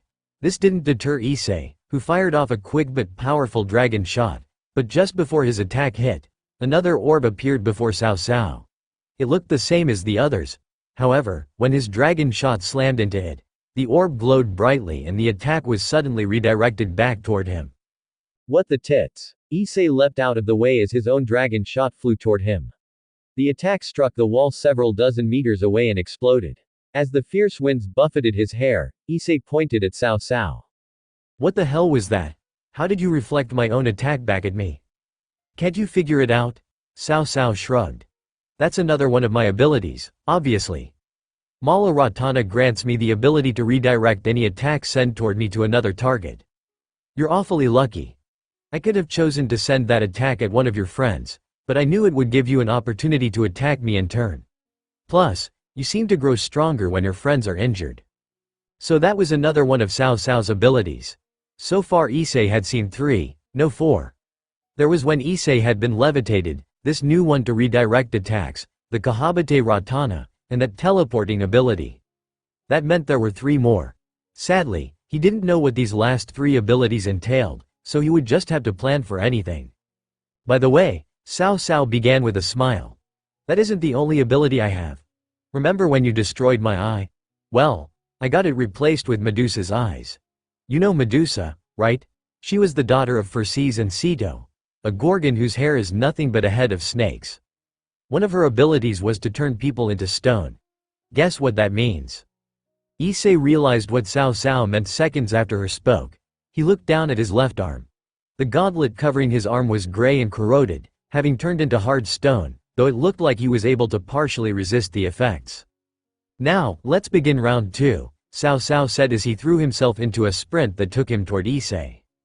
Gritting his teeth, Issei prepared himself for the next bout. Devil Ninja, Rias flew through the air, her wings flapping as she dodged several attacks from the anti-monsters. She fired off several powerful blasts of her powers of destruction, but the beams were negated when they struck a magical shield that absorbed them. She was fortunate that was all they did. If those shields had sent them back at her, she might have been in trouble. This battle had been going on for a long time now. Rias had learned quite a bit from observing Leonardo and his anti-monsters. First off, there was a limit to how many anti-monsters he could make at any one time. He could only produce about 26 in total. If she destroyed one, he could make another, but 26 was his limit. She assumed this was simply as much mental strain as he could handle right now. Second off, while these creatures did have the ability to negate her powers of destruction, it was possible to overload those shields of theirs by pouring in more power than they could take. This wasn't the best way to defeat them, however. It drained too much of her demonic powers. With another flap of her wings, Rias dove toward one of the anti-monsters. The jewel on it began glowing a bright red before it fired a beam of brilliant energy. Rias' barrel rolled. She could feel the energy shooting past her. The hairs on her arms were singed from merely being near it. However, after getting past its attack, she landed on the ground right next to it. It blocked her powers of destruction sword with another magic circle, but Rias let it. While it was unable to move, she suddenly stopped using her powers of destruction and walked through the shield, which only blocked attacks of demonic nature. It did nothing against physical attacks. She grabbed the anti-monster by the face and yanked it onto the incoming path of another attack, letting it take the hit for her. The anti-monster was blown to smithereens, and Rias escaped before she could join it. The third thing she learned was that the best way to kill these was to let them kill each other. She retreated quickly after destroying the anti-monster and watched as a new one took its place. She glanced over at Leonardo. His face was pale and drawn, sweat covered much of his body, and his breathing had become increasingly heavy. Even his shoulders had become hunched. In short, it looked like he was on his last leg. This was the fourth thing she had learned. Leonardo had a limit. He had a certain amount of power that he could use for his sacred gear, and when he ran out of power, he would no longer be able to use Annihilation Maker. She didn't know how much power he had to spend, which was why she had Revel hanging back and why she was fighting conservatively. Rias forced his anti-monsters to annihilate each other instead of killing them herself. If she hadn't fought this way, she would have run out of demonic power a long time ago. After ascending into the air, she flew over to Revel, who was hovering on wings of fire. The blonde girl had been silently observing the battle up to this point. Rias was relying on her to come up with an adaptable plan they could use to win. A little ways off, Gasper and Akano were fighting Jean. They were doing very well. Akano was attacking with Holy Lightning and Gasper would halt Jean's movements with Forbidden Balor View. This made it nearly impossible for Jean to counterattack. She would freeze seconds before Akano launched a powerful attack, either with bolts or spears. Jean would break out of the attacks and counter Akano's with a Holy Sword, but that only meant she could defend herself. It looked like it was taking everything she had just to stay alive. However, the fact that she hadn't been defeated yet was a testament to her skills as a sacred gear user and a swordswoman. "Have you figured out a way to beat him?" asked Rias. The obvious weakness of a sacred gear like this is the sacred gear user, Revel said. Fighting against his monsters is only going to cost us more demonic power. Even if we fought conservatively like you have been, I believe we would still lose in a war of attrition, which means we should take out Leonardo. "I would have already done that, but he has two of those anti-monsters protecting him," Rias pointed out. "I know, which is why we're going to attack him together," Rave said with a smile. "If you can take out or distract his anti-monsters, I can take out Leonardo. That's as good a plan as any. Let's do it." Rias and Revel dove toward Leonardo at the same time. The anti-monsters all tracked them, firing beams of destruction from the glowing jewel in the center of their faces. They swerved apart, dodging the blasts, then performed a series of intense aerial acrobatics by weaving around each other to create even harder to hit targets. Down below, Leonardo's face became furrowed as more sweat dripped from his brow. He was concentrating hard on controlling these creatures, but he had a limit, and the amount of power he was using plus the mental strain was obviously taking its toll. Rias could even see the veins on his forehead popping. Narrowing her eyes, Rias fired off several intense waves of demonic red energy. Her powers of destruction slammed into a shield created by one of the anti-monsters guarding Leonardo. Another shield appeared when she sent a condensed flame toward Leonardo himself. Now with both anti-monsters distracted, Rias dropped to the ground and rushed forward. While Rias was not a frontline fighter like Kaneko, she was still a high-class devil whose physical strength was greater than the average reincarnated devil. Running past the shield, she launched a kick into the anti-monster's torso, sending it flying away from her. She only flinched a little as a sharp pain reverberated up her leg. Rias dropped to the ground as a beam passed over her head. Standing up, she scrambled to keep this other anti-monster locked in combat. The anti-monsters that were further away all aimed at her, but they couldn't fire because they risked getting Leonardo caught in the crossfire. While Rias engaged the anti-monsters in combat, Revel suddenly fell from the sky, her body spinning around as her foot ignited with fire. It looked like the friction from her spin had caused her foot to combust. However, Rias understood that Revel was using her powers as a phoenix to create this amazingly hot blaze, which caused the very air around her to distort. "Take this." Revel's intent to perform a heel drop on Leonardo's head was an odd choice, considering she was a bishop, but Rias assumed Kaneko was being a bad influence. It wasn't like it mattered. With the incredible heat billowing from Revel's foot, there was no way Leonardo, a human, could hope to defeat her. However, she never expected what happened next. Kya. Revel was blown away as something emerged from Leonardo's shadow. Whatever it was huge, had a long neck with a strange face that looked like a fish with donkey teeth. Wings sprouted from its back. The scales covering its body seemed dull and rusted, but the four massive claws attached to its long fingers looked sharp enough to slice through steel. A long tail jutted from its hind end, and bird-like legs with dinosaur feet finished the creature's appearance. This was... "What the heck is this?" asked Rias. "It's called the Jabberwocky," Leonardo said, his breathing coming out in great gulps. Jabberwocky? Rias blinked. She'd heard that word before. Isn't the Jabberwocky a creature from the eponymous poem found in Alice in Wonderland written by Charles Ludwig Dodgson? I believe the poem describes a creature called the Jabberwocky and how it was killed.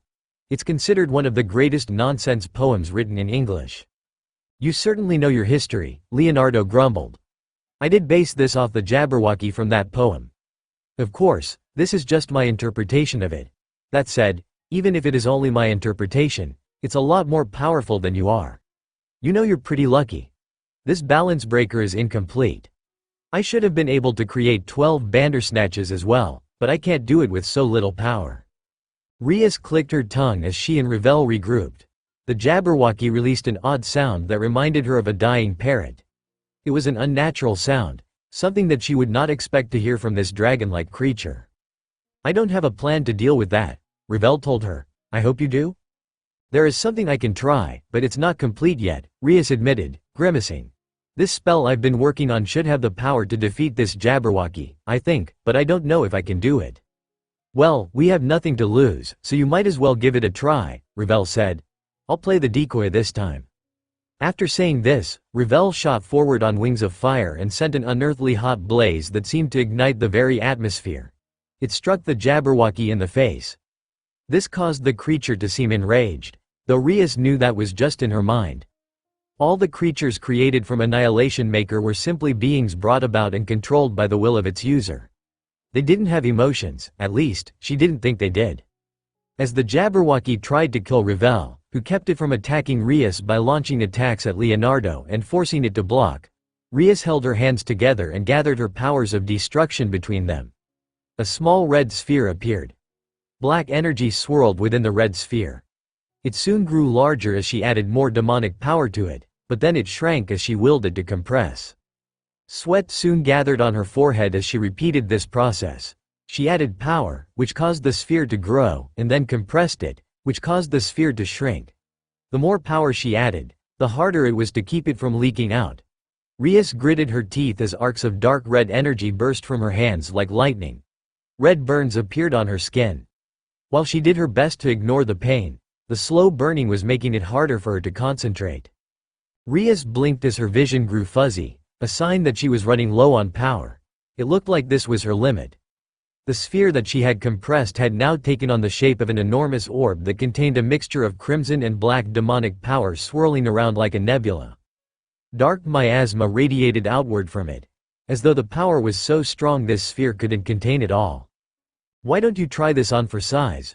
Rias shouted as she hurled the red and black sphere at the Jabberwocky. Revel quickly moved away from the attack as it sailed at a slow velocity toward the Jabberwocky. While it was slow, a strange force locked onto the Jabberwocky and began pulling it in, which made the creature dig its heels into the ground.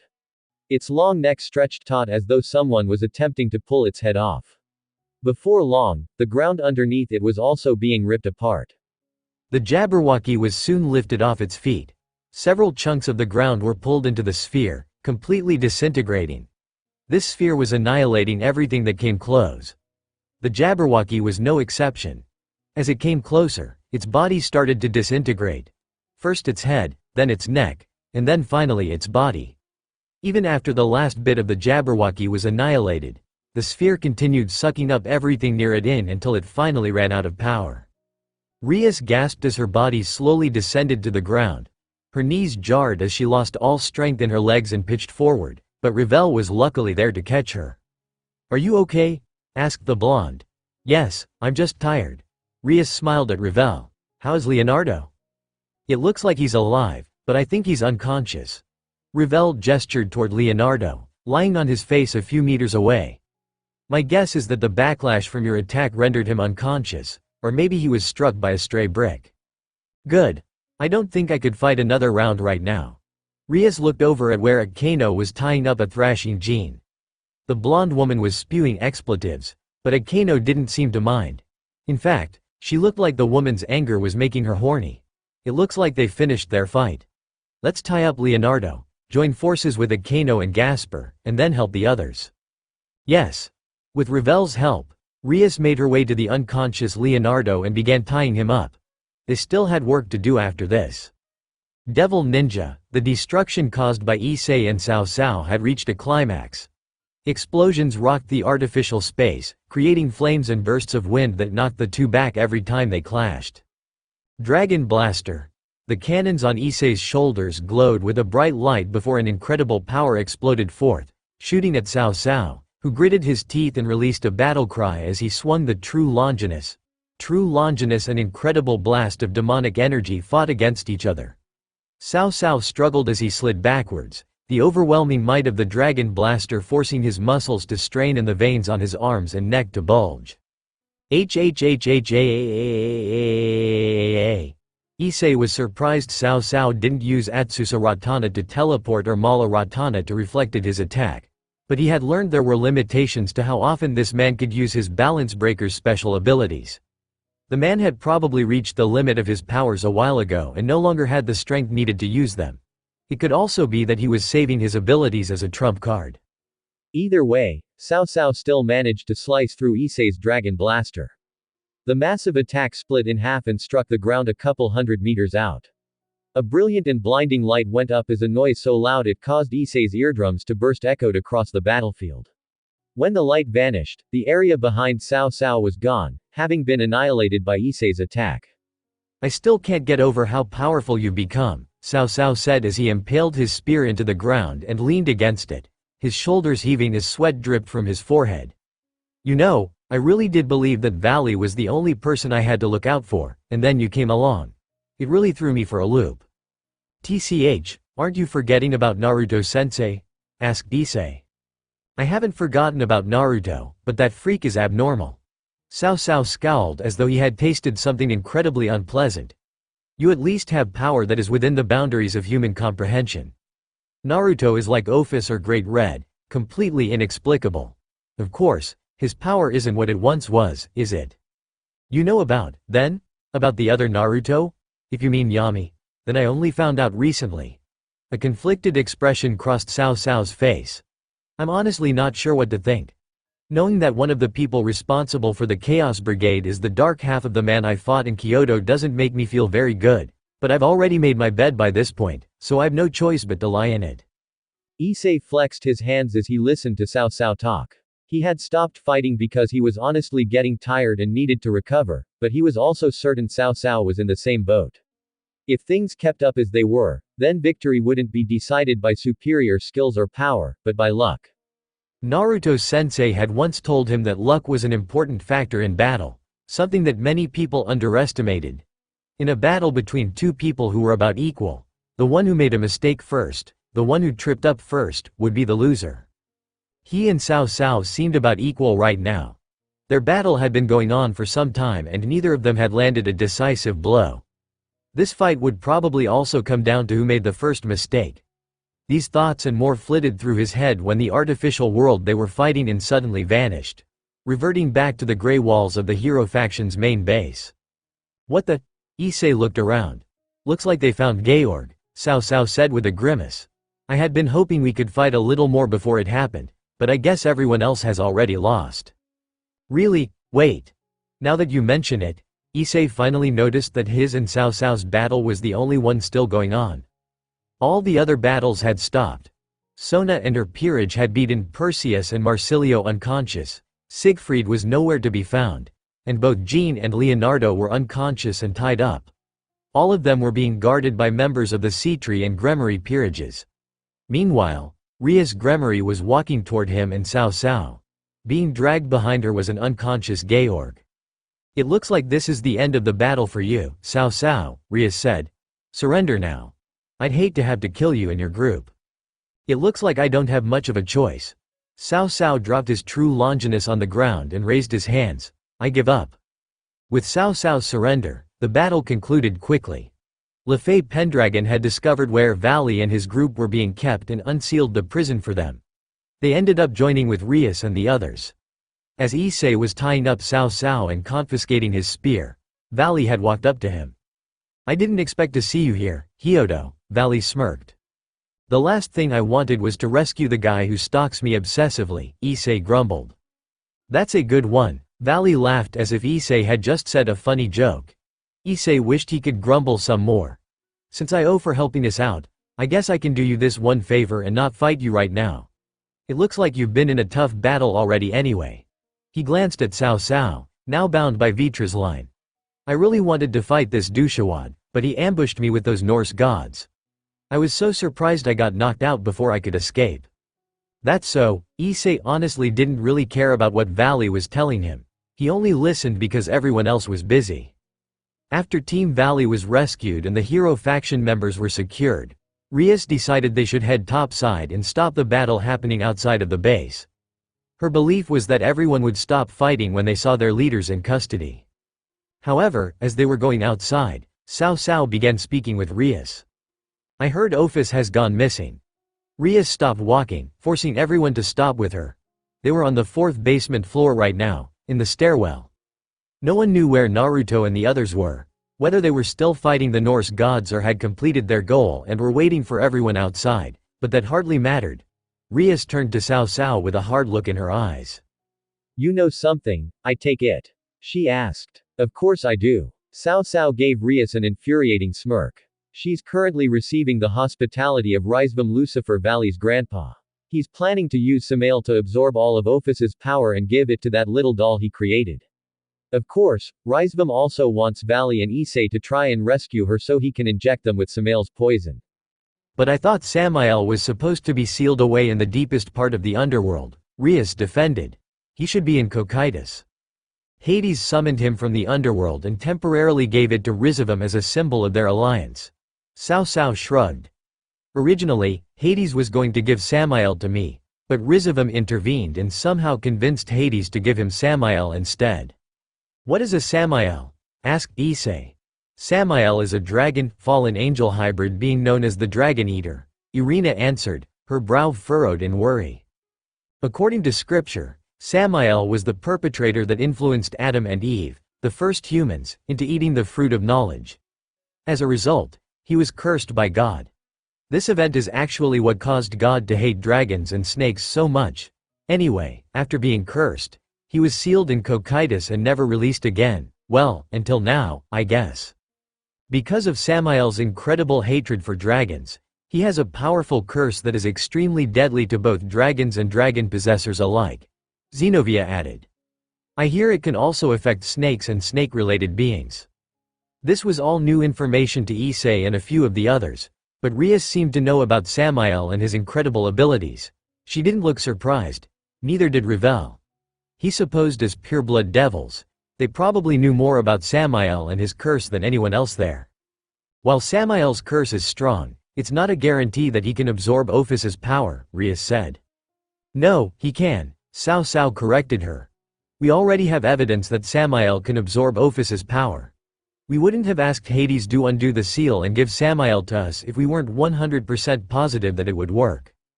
There's always a chance it could still fail, Rias countered. There is, but the chance of it succeeding are greater. Rias frowned at Cao Cao as if she couldn't tell whether or not he was lying, but even if he wasn't, it didn't change the fact that Rizvam somehow managed to kidnap Ophus. Issei didn't know how such a thing was possible. Wasn't Ophus supposed to be a dragon god? She was the most powerful being in existence after Great Red, so the idea of an ultimate class devil like Rizvam being able to kidnap her seemed kind of ridiculous. At the same time, Cao Cao really didn't have any reason to lie right now. He wouldn't gain anything by it. Personally, Cao Cao continued, I am hoping you manage to rescue Ophus and that little tagalong they kidnapped.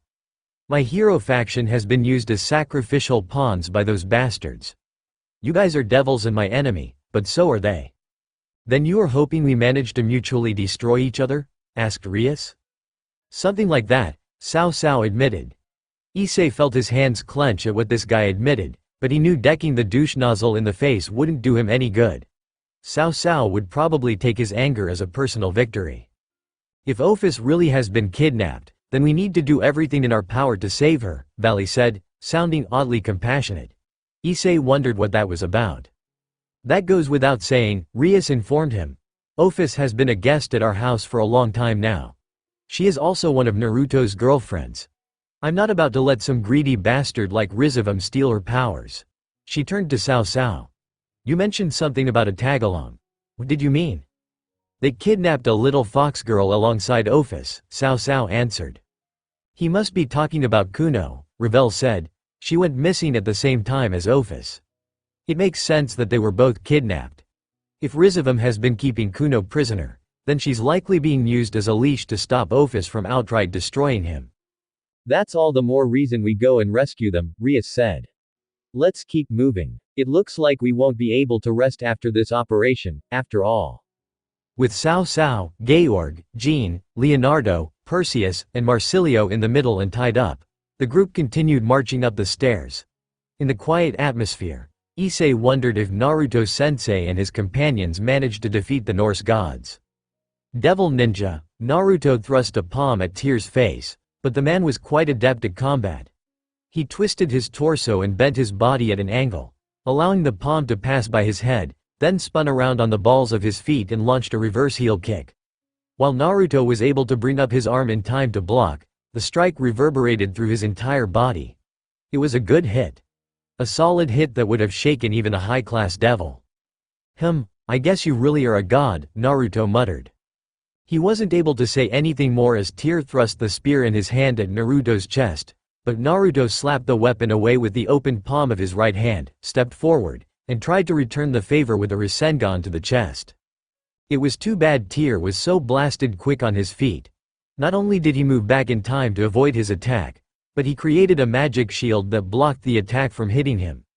Naruto shattered the shield, of course, but Tear was already out of reach by then. If only I didn't have to worry about silly issues like keeping them alive. If they were just enemies, Naruto would have already hit these gods with a Rasen Shuriken to the face, but since they were being controlled, he didn't want to injure them too badly, which left hand-to-hand combat and minor ninjutsu as his only option. Several meters from where he stood, Kaneko was launching Toki-enhanced fists at Sif. Every time Kaneko threw a punch, it would be met with either an axe or a hammer. Miniature shockwaves reverberated from the clashing of fist and weapon. The two seemed pretty evenly matched, at least in terms of strength. In terms of physical appearance, they couldn't have been more mismatched. Kaneko was a tiny slip of a girl, while Sif was a busty woman with incredible muscles and thighs that could crush a man's head like it was a grape. Kaneko took a step back after their latest clash, then took 2 steps forward, raised her left leg, and planted a powerful kick on Sif's hammer. Boom! The force behind the attack caused an explosive noise to echo around them, but Sif didn't budge even a centimeter. In fact, the woman merely used the moment from the kick to spin around and swing her axe at Kaneko, who used her small body to her advantage and dodged the attack. Naruto turned his attention back to Tear as the man came at him with several quick jabs of his spear. He wove around the attacks, bobbing in and out of range like a professional boxer. Watching and waiting for a moment, Naruto soon took a step forward, then replaced himself with a log. Tear's spear impaled the log, which remained stuck there. As Tear tried to shake the log off his weapon, Naruto manipulated his fingers to form a hand seal. Several strands of ninja wire suddenly exploded out from a sealed tag that had been placed on the log, wrapping around Tear and the log. Ninja wire wouldn't do much against a god. However, Naruto used the single second the man was bound to kick him in the back. There was a loud crunching sound as the attack hit, sending Tear flying forward. Because he was still bound, Tear slammed face first into the ground. Sadly, this man was still a god. He exerted his strength and snapped the wires like they were plastic. Standing to his feet, he pulled his spear back like an Olympian doing the javelin toss. A magic circle appeared in front of him. When he threw the spear, the magic circle increased the speed and caused it to catch fire. That's a pretty neat trick. Now isn't the time to be impressed. Naruto didn't dodge the attack, but that was because he didn't need to, since Kaneko had nearly maneuvered Sif into Tear's line of fire. Of course, Sif had no intention of letting herself just be struck down. She smacked the spear away with her hammer. However, doing so distracted her for a split second. A split second was all Kaneko needed. Ducking low, Kaneko raced in towards Sif, and threw out a fist covered in Toki. The white glow surrounding her fist was chaotic like a powerful flame. Kaneko struck Sif in the side, the sound echoing around them like an explosion or crackling thunder. Sif was blasted off her feet and sent flying. As Kaneko launched herself after the flying Sif, Naruto used the distraction to close the distance between him and Tear. His next attack was a powerful spinning kick to the face. Tear spun around as Naruto's foot struck him, but he moved with his spin into a powerful backhand that hit Naruto, only for the Naruto in front of him to disappear in a puff of smoke, revealing it to have been a clone. The real Naruto appeared behind Tear and struck the man in the back with a Rasengan. It was a low-powered Rasengan, at least compared to the ones Naruto used with the intent to kill, but it was still powerful enough that Tear's back arched seconds before he was launched forward like a bullet. He struck the ground several meters away, bounced once, and then slammed into the wall of the lab, a wall that crumbled completely from the attack. Naruto wondered if this was enough to do his opponent in, but of course things wouldn't be that easy. Sighing as a spear shot through the dust cloud, Naruto leapt out of the way, watched as the spear curved around and went back to the way it came, and grumbled when a man walked out of the dust and caught it. He knew it had been foolish to hope his opponent would be defeated that easily. However, fighting without being able to go all out was annoying. Alright. Fine, Naruto grumbled. Time to take this up a notch, Kaneko. I'm here. Kaneko appeared beside him like magic and adopted a fighting stance. What's the plan? We're going to combine, Naruto stated. Excuse me? Combine? You know, like that Dragon Ball Z fusion stuff?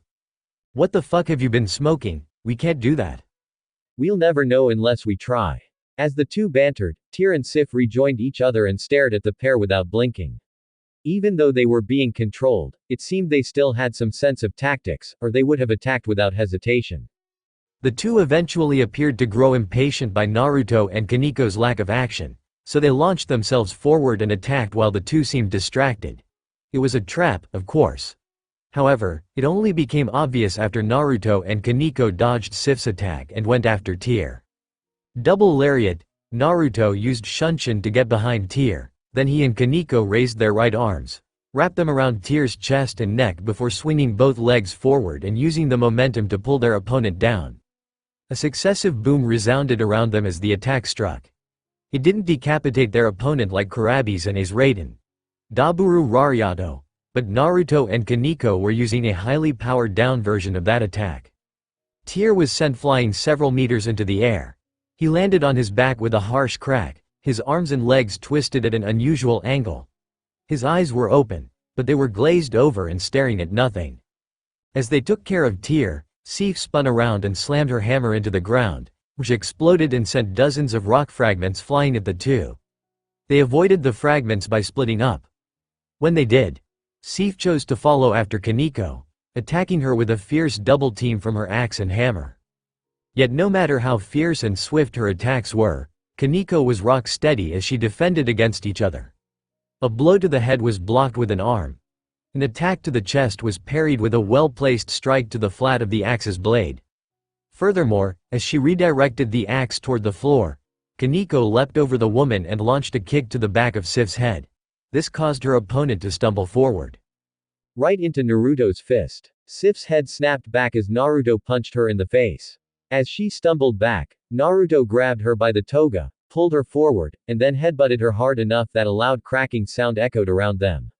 He let go of Sif after that. However, the woman had no time to dodge as Kaneko dropped down from above. The Nekosho's hands were clasped together, high above her head, before she slammed them down on Sif's skull. Crack. Smash. The attack was powerful enough to drive Sif into the ground, the woman's legs giving out. A small crater formed underneath the woman. Naruto and Kaneko looked down to see that, like Tyr, the goddess's eyes were still wide open. However, they were rolled in the back of her head. Naruto knelt before her and placed a hand over her mouth and nose to confirm that she was still breathing. She's alive and unconscious, he announced. Thank you, Captain Obvious. I couldn't tell from the way her eyes were rolled into the back of her head, Kaneko muttered, rolling her eyes. Naruto didn't let the sarcastic reply get to him. Can you bring Tyr over here? I'm about to undo the seal on the restraint collar. Sure thing. As Kaneko left to grab Tyr by the leg and dragged him over, Naruto studied the blood seal, which was made from a complicated number of seals, on Sif's restraint collar. Several of them were fake seals. They had been designed to throw off whoever looked at them, making someone think they were important when they were likely a trap.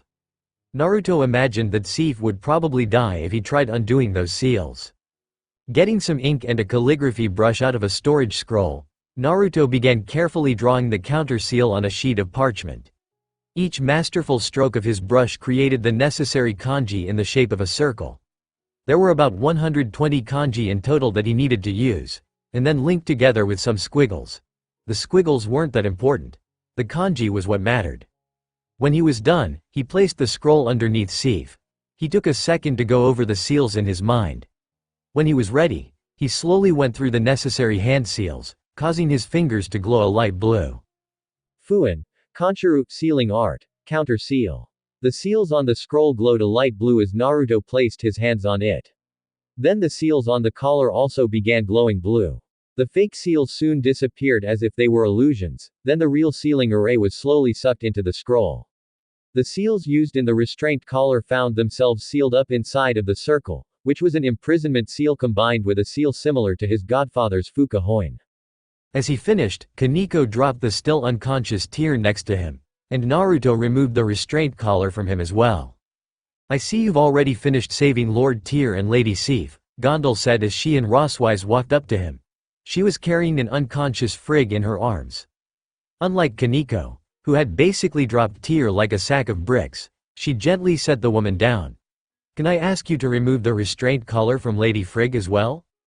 That is what we're here for, Naruto said. He quickly removed the restraint collar from Frigg the same way he had for Tear and Sif. Then he sealed all three of them inside of a transportation scroll.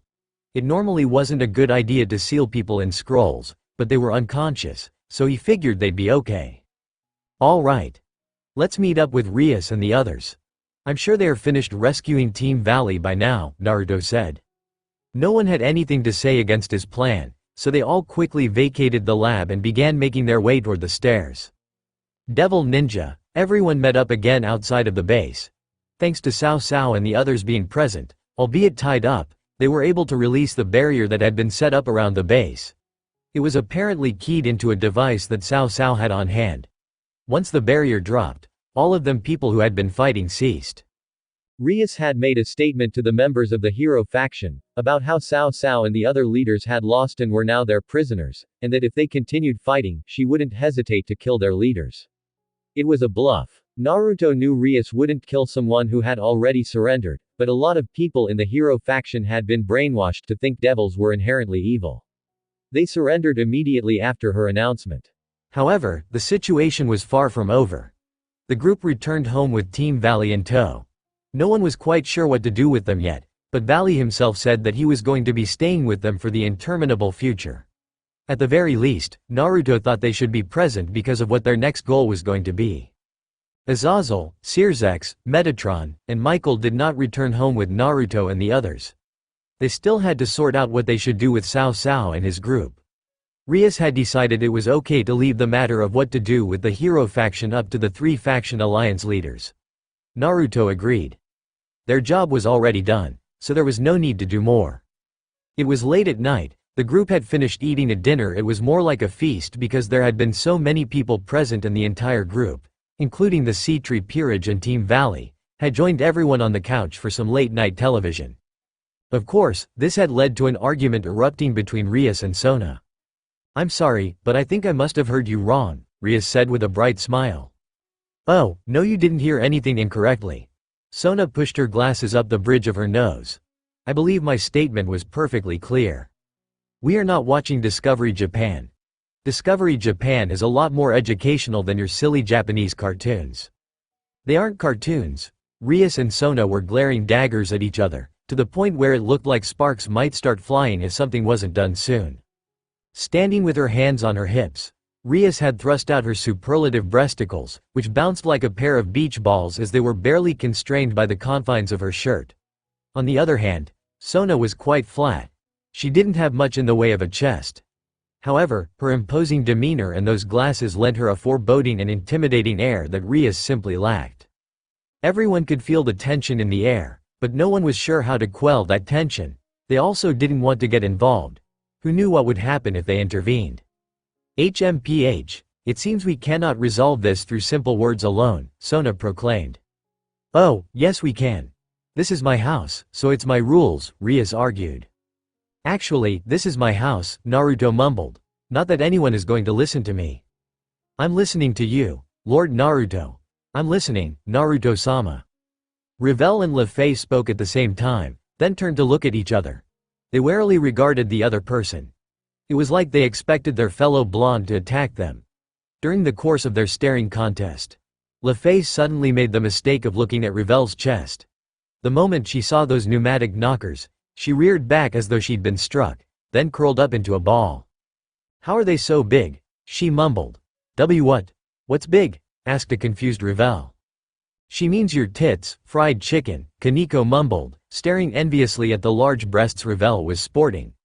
They truly are obnoxious, those disgusting blobs of fat. Don't call them disgusting, Revel shouted, covering her chest with her hands. As Kaneko began teasing Revel about her disgusting blobs of fat, Naruto tuned the girls out and looked at the others. Issei was sitting on one couch with Asia, Rainier, Akano, Xenovia, and Gondel, who had inexplicably joined them for some reason.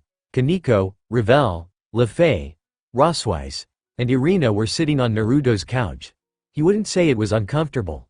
In fact, he was quite comfortable. However, there were a lot of people being squeezed onto these two couches. Team Valley and Sona's peerage were also present. Valley, Kuroka, Arthur, Biko, and even Fenrir had spread themselves out across the room. Valley was actually sitting beside the frightened out of his wits Gasper. The poor kid looked like he was going to faint. On the other hand, Kiba and Fenrir were eyeing each other. The Sea-Tree peerage had spread themselves out among the two groups. So, how about we ignore those two? Naruto pointed at the still arguing Rias and Sona.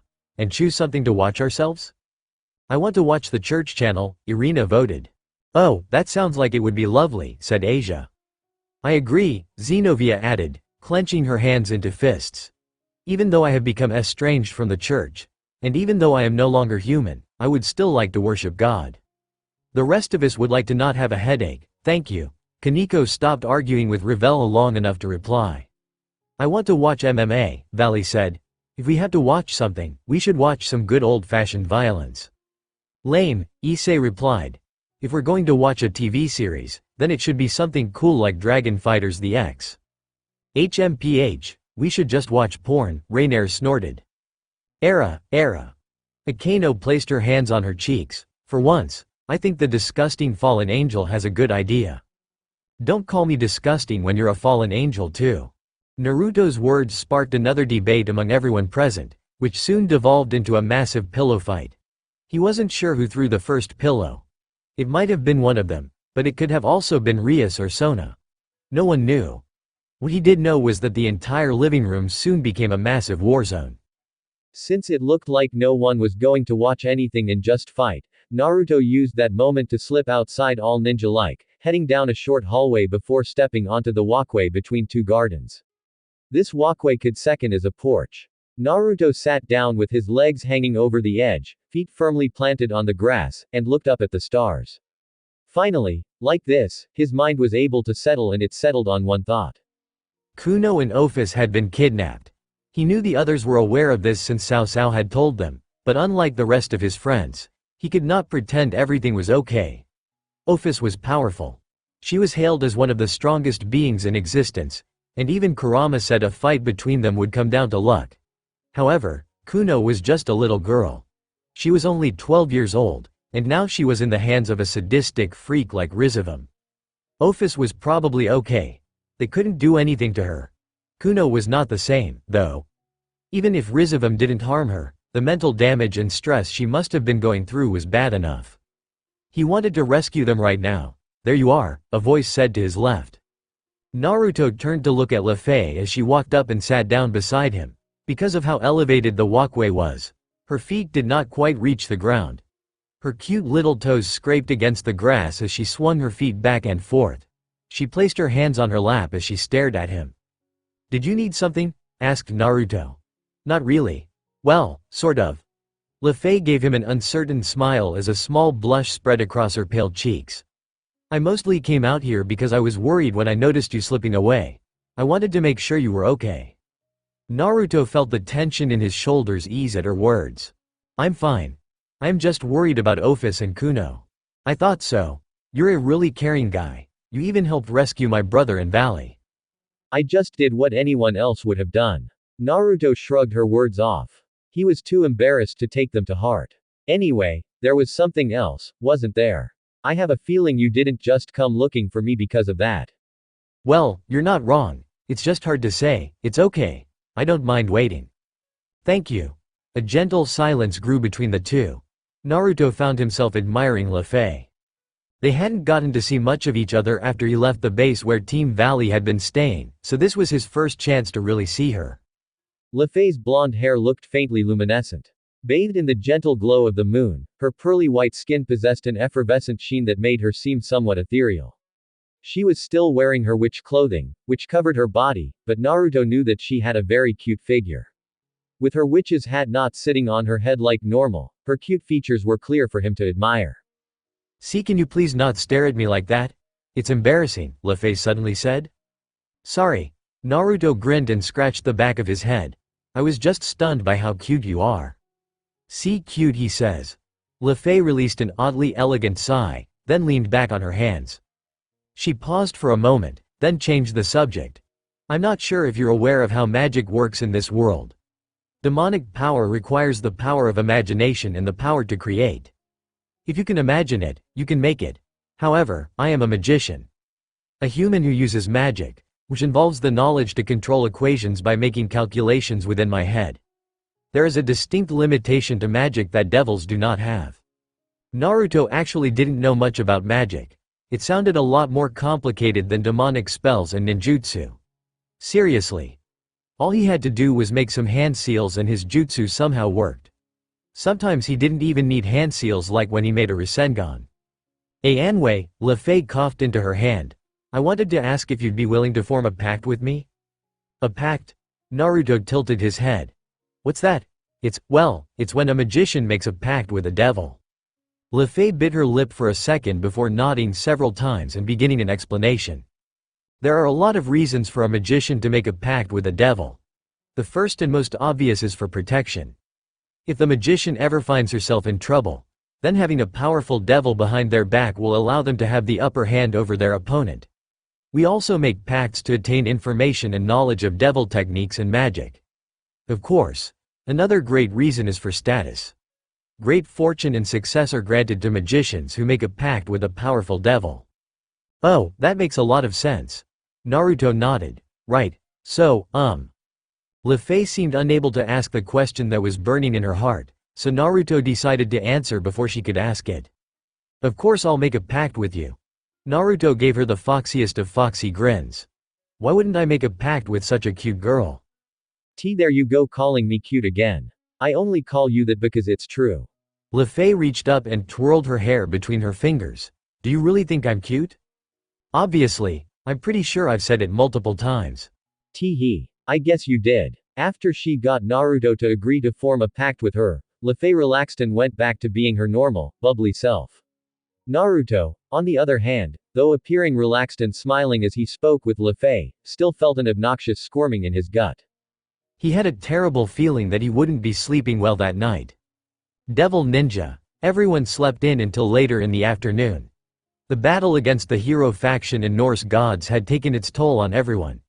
Even Naruto didn't want to get out of bed when he woke up that morning and ended up dozing off again for several more hours. When everyone finally did wake up and trudged their way down to the kitchen, it was to discover several people who were not only awake, but didn't actually live in their house, lounging around. The members of Team Valley were sitting around in the kitchen. Valley, Kuroka, Biko, and Lefei Pendragon were sitting at the table with Sirzex, Metatron, Michael, and Azazel. Sirzex and Azazel were drinking a cup of coffee while Metatron and Michael had tea in front of them. It didn't look like anyone was talking. In fact, Naruto thought he felt a distinctly nervous tension running through the two groups. After studying the group sitting at the table, Naruto shifted his gaze to Arthur Pendragon, Lefei's older brother and a man whose prowess with a blade made him one of the most fierce opponents a person could ask for. Naruto snorted. Arthur was cooking breakfast eggs and bacon, it looked like, in a frilly pink apron. Don't you start laughing at me, Arthur snapped. This was the only apron you people had. I didn't say anything. Snort. Giggle. But now that you mention it, you do look awfully comfortable wearing that. I guess you must have experience. He's a man of great taste and frills, Kaneko added. That's my apron, Revel complained, her face pale and her eyes wide. Oh, can it, all of you? Arthur snapped as he continued to cook. He was scrambling the eggs and adding bacon bits, celery, and red peppers to his food. Just sit your asses down and wait patiently for the food. Okay. Naruto chuckled as he walked over to the table. Homebody. I heard that. Stop teasing the poor homebody, Ria said as she sat down next to her brother. Sorry, I couldn't help myself, Naruto replied as he sat between Kaneko and Revel. You too. Arthur clenched his teeth as he stirred his food with much more vigor than before. I'm glad to see all of you are doing well, Sirzex said after everyone settled down. How are you feeling? Impatient, Naruto admitted. For the food? Asked Azazel. If that was a joke, it was a poor one, Naruto replied. Sorry. Azazel hid his grin behind the steaming cup of coffee. I know what you want to know. We'll tell everyone once you're all awake. Just be patient until then. Naruto sighed, but he knew he didn't have much of a choice. Kaneko, who sat on his left, reached over and patted him on the leg, as if to reassure him, though he didn't know what she was trying to reassure him about. Arthur soon finished the first batch of eggs. As he set the food into a large bowl, then set the bowl on the table, the members of Tem Valley began scooping up the food so quickly it was almost like they were afraid it would disappear. Naruto wondered if the eggs were really that good. Maybe Arthur was a true egg connoisseur. He waited until Kuroka, Valley, Biko, and Lefei had gotten their fill, then scooped some onto his, Kaneko's, and Revel's plate. Since the eggs were scrambled, he used a fork instead of the traditional chopsticks. Placing the fork into his mouth, he bit down on the eggs and, nothing. They weren't bad, but they weren't amazing either. The taste was of standard scrambled eggs that had been lightly seasoned with salt and pepper, had bacon bits, green onions, and red peppers tossed in, and that was it. I feel disappointed. Were you expecting something amazing? I was expecting these eggs to be so good my clothes exploded off my body as I orgasmed from deliciousness. HMPH. Naruto ate the eggs with far less enthusiasm than the others. He felt like his actions were almost mechanical now. Scoop, insert fork into mouth, chew eggs, swallow. He could hardly even taste the food now, such was how destitute he felt. Why do you look so disappointed? Asked Arthur, eyes narrowed in irritation. No reason, Naruto said with a heavy sigh. Then don't sigh like all of your hopes and dreams were just crushed. It wasn't long before the others came into the room and sat down. Of course, now that Team Valley and the three leaders of the Three Factions Alliance plus Gondal were present, they didn't have enough room at the table for everyone to sit. Several people like Irina, Zenobia, and Asia chose to sit on the couch in the living room and eat. Sona Citri and her peerage were also present. They sat in the living room as well. After breakfast, everyone gathered in the living room. They left a large pile of plates in the kitchen sink, which would be cleaned later. There were more important things to do right now. Azazel, Michael, and Sirzex were standing in front of the television as everyone sat down. Their expressions were quite something. Even though Hei had successfully rescued Team Valley and dealt an incredible blow to the hero faction, they did not look pleased. In fact, they looked worried. Naruto sat next to Rias and Roswise, who managed to snatch the spot from Revel before the blonde Phoenix heiress realized what was happening and reached out to place his hand in Rias's. He wouldn't say he needed emotional support right now. However, the worry he felt toward Ophis and Kuno was not something he could just brush off. Rias must have recognized this. She squeezed his hand. First, we'd like to tell all of you about what happened to the hero faction. Azazel stepped forward and placed his hands on his hips. The hero faction has officially been dissolved. The hero faction leaders, Cao Cao, Jean, Georg, and Leonardo are currently under the custody of Indra, king of the Hindu gods and lord of heaven. From what I understand, Cao Cao, Jean, Georg, and Leonardo have had their sacred gears confiscated and were sent to the realm of the dead by Indra. Naruto didn't know squat about Indra, but he honestly didn't really care who this guy was. The most important thing to know was that Cao Cao and his hero faction were no more. This is concerning information, Sirzex said. We have reason to believe that Indra has been supporting the Cow Brigade, though we have no clear evidence. However, we've long suspected that Indra was in league with the Chaos Brigade because he wants to have powerful pawns he can use to wage war against Shiva, the Hindu god of destruction. He's ranked as one of the most powerful gods in the entire world.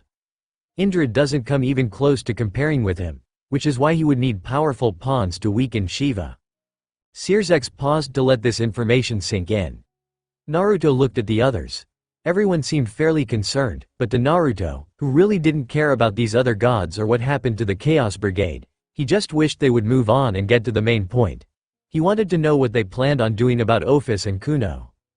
The second bit of information is what Gondal has told us, Michael began. The three Norse gods who were kidnapped and had restraint collars placed on them have been returned to the fold of gods. They woke up the other day and are currently recuperating in Hokkaido. We have Naruto to thank for their safe return. On behalf of the Norse people, thank you, Naruto Uzumaki, Gondal said with a polite bow in his direction. Ahehe, you're welcome. Naruto rubbed the back of his head as he accepted this woman's thanks. Even now, he still had trouble accepting the thanks of other people, even though he was perfectly content to brag about himself. Now for the main reason we've all come over. Searsek stepped forward again, his expression turning grave. While we managed to deal with the hero faction and rescue Team Valley, there is still the matter of Office and Kuno. We learned from Cao Cao that they have been kidnapped by the Chaos Brigade's old Satan faction, which is being led by Rizvam Lucifer. According to Cao Cao, they plan on summoning Samael and using his powers against dragons to absorb Office's power and put it inside of the vessel known as Lilith. Isn't Lilith also the name given to the woman who birthed all devils? Asked Sona. What an overbearing naming sense. This Rizvam has no taste. Taste or not, it doesn't change the fact that we are in a dangerous situation, Michael said. If Rizvam really does manage to absorb Office's power, then he'll have more than enough strength to fight off the entire three factions alliance. We have to rescue her before that happens. Naruto tightened his grip on Rias, who returned his gesture by holding his hand just as tightly. We have a strong reason to believe this is also a trap, Azazel said after a short pause. Samael's powers are incredibly deadly to dragons. Not only does he have the ability to absorb Office's powers, but he can also poison people who have a dragon inside of them, like Issei and Valley. Because Cao Cao was able to tell us the location where the ritual will take place, there is a good chance Rizvam intentionally leaked this information so he could deal a decisive blow to our forces by getting rid of Issei and Valley before they become an even bigger threat. Naruto looked at Issei. The young man appeared shocked. However, the women around him appeared even more concerned. Asia was obvious, of course. She was clinging to his arm like nobody's business, squeezing it so hard Naruto thought she might cut off the circulation. However, even Rainier was clenching her teeth and looked like she was just barely suppressing herself from saying something. This next mission we have for you is going to be even more dangerous than before, Michael said.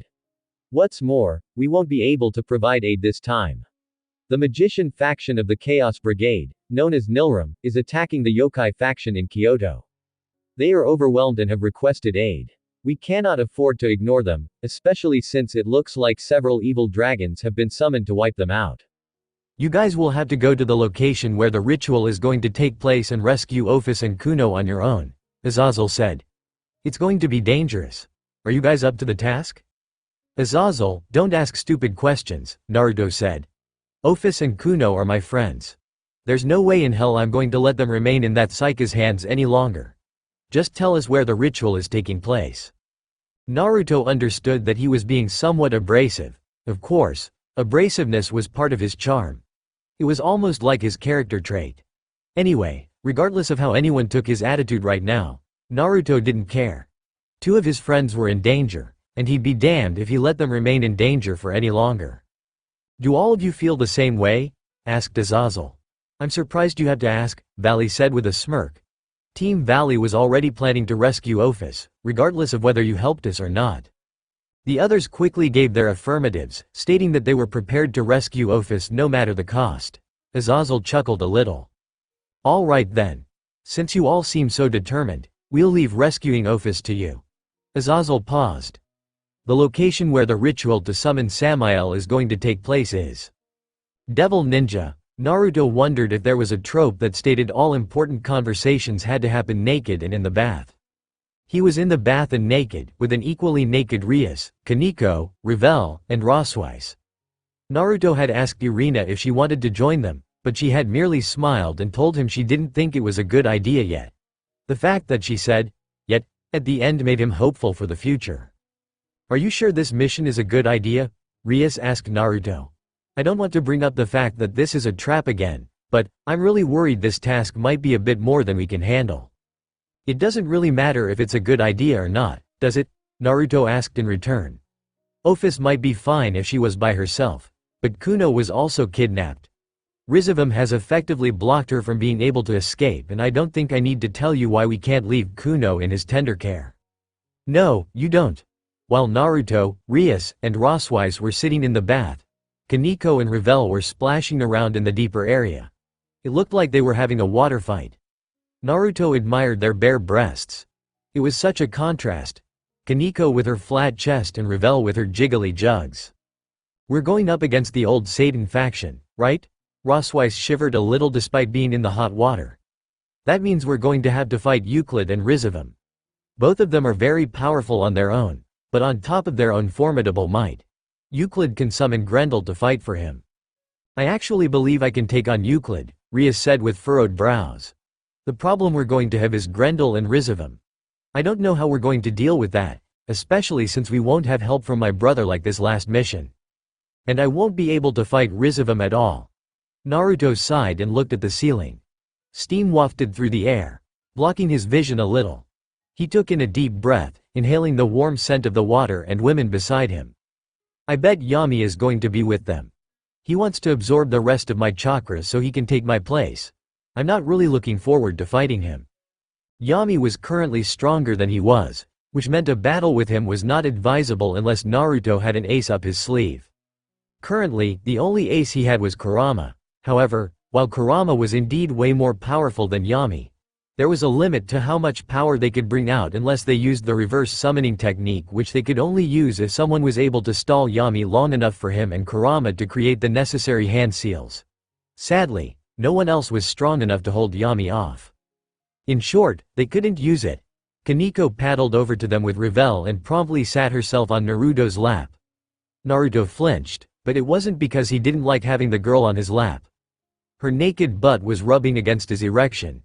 In most circumstances, he would have shoved his throbbing meat stick in her tight ass, but he didn't really feel like having sex just then.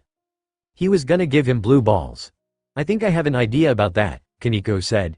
You know how when you enter Sage mode, you take on the world's hatred? Yes, Naruto said. Well, with you, what's happening is that Yami takes on the world's hatred, which is what allows him to absorb your chakra, Kaneko continued. But what if you did something that countered the world's hatred? Something that brought joy instead of hatred? Maybe if you did that, you could reclaim the chakra that was stolen? Naruto frowned as Kaneko grabbed his hands and placed them on her sides. He began rubbing her sides, which caused the girl to emit a faint purring sound, and thought about what she was telling him. It might work, but we'll probably want to run it by someone who can confirm this for us before we do anything, Rias said, looking pensive. Then why don't you just ask me, NYA? As a sultry voice echoed around them, everyone turned to look at a dark-haired beauty with large breasts and a split cattail lounging in the bath beside them. None of them knew when she had entered. From the amused look in her narrowed yellow eyes, she had been waiting for them to notice her for quite some time now. Kuroka. Kaneko shifted. What do you want? I want to take a bath, so I came in. You people were so busy talking that you didn't even notice me. Kuroka stretched her arms, eyes locked on Naruto, as if waiting to see his reaction to the way her nipples peeked out from the water's surface. She became disappointed when he didn't even look at her. Anyway, there is a way for you to reclaim that lost chakra Yami stole from you, at least, partially. How? Asked Naruto. It's very simple. Kuroka licked her lips. By filling up your own soul with enough happiness to counteract the negative energy Yami has gotten from Sage mode. Rias narrowed her eyes. I get the feeling there's a caveat to your statement. There is indeed. Kuroka's smile widened. The quickest way to fill your soul with happiness is quite obviously to have sex, because sex makes everybody happy. So if you want to take back some of the chakra Yami stole, all 5 of you should fuck from dusk till dawn tonight. Don't worry, she added with a lecherous grin. Your Oni-sama here will help the 5 of you with this. After all, I am an expert when it comes to both sex and Sage mode.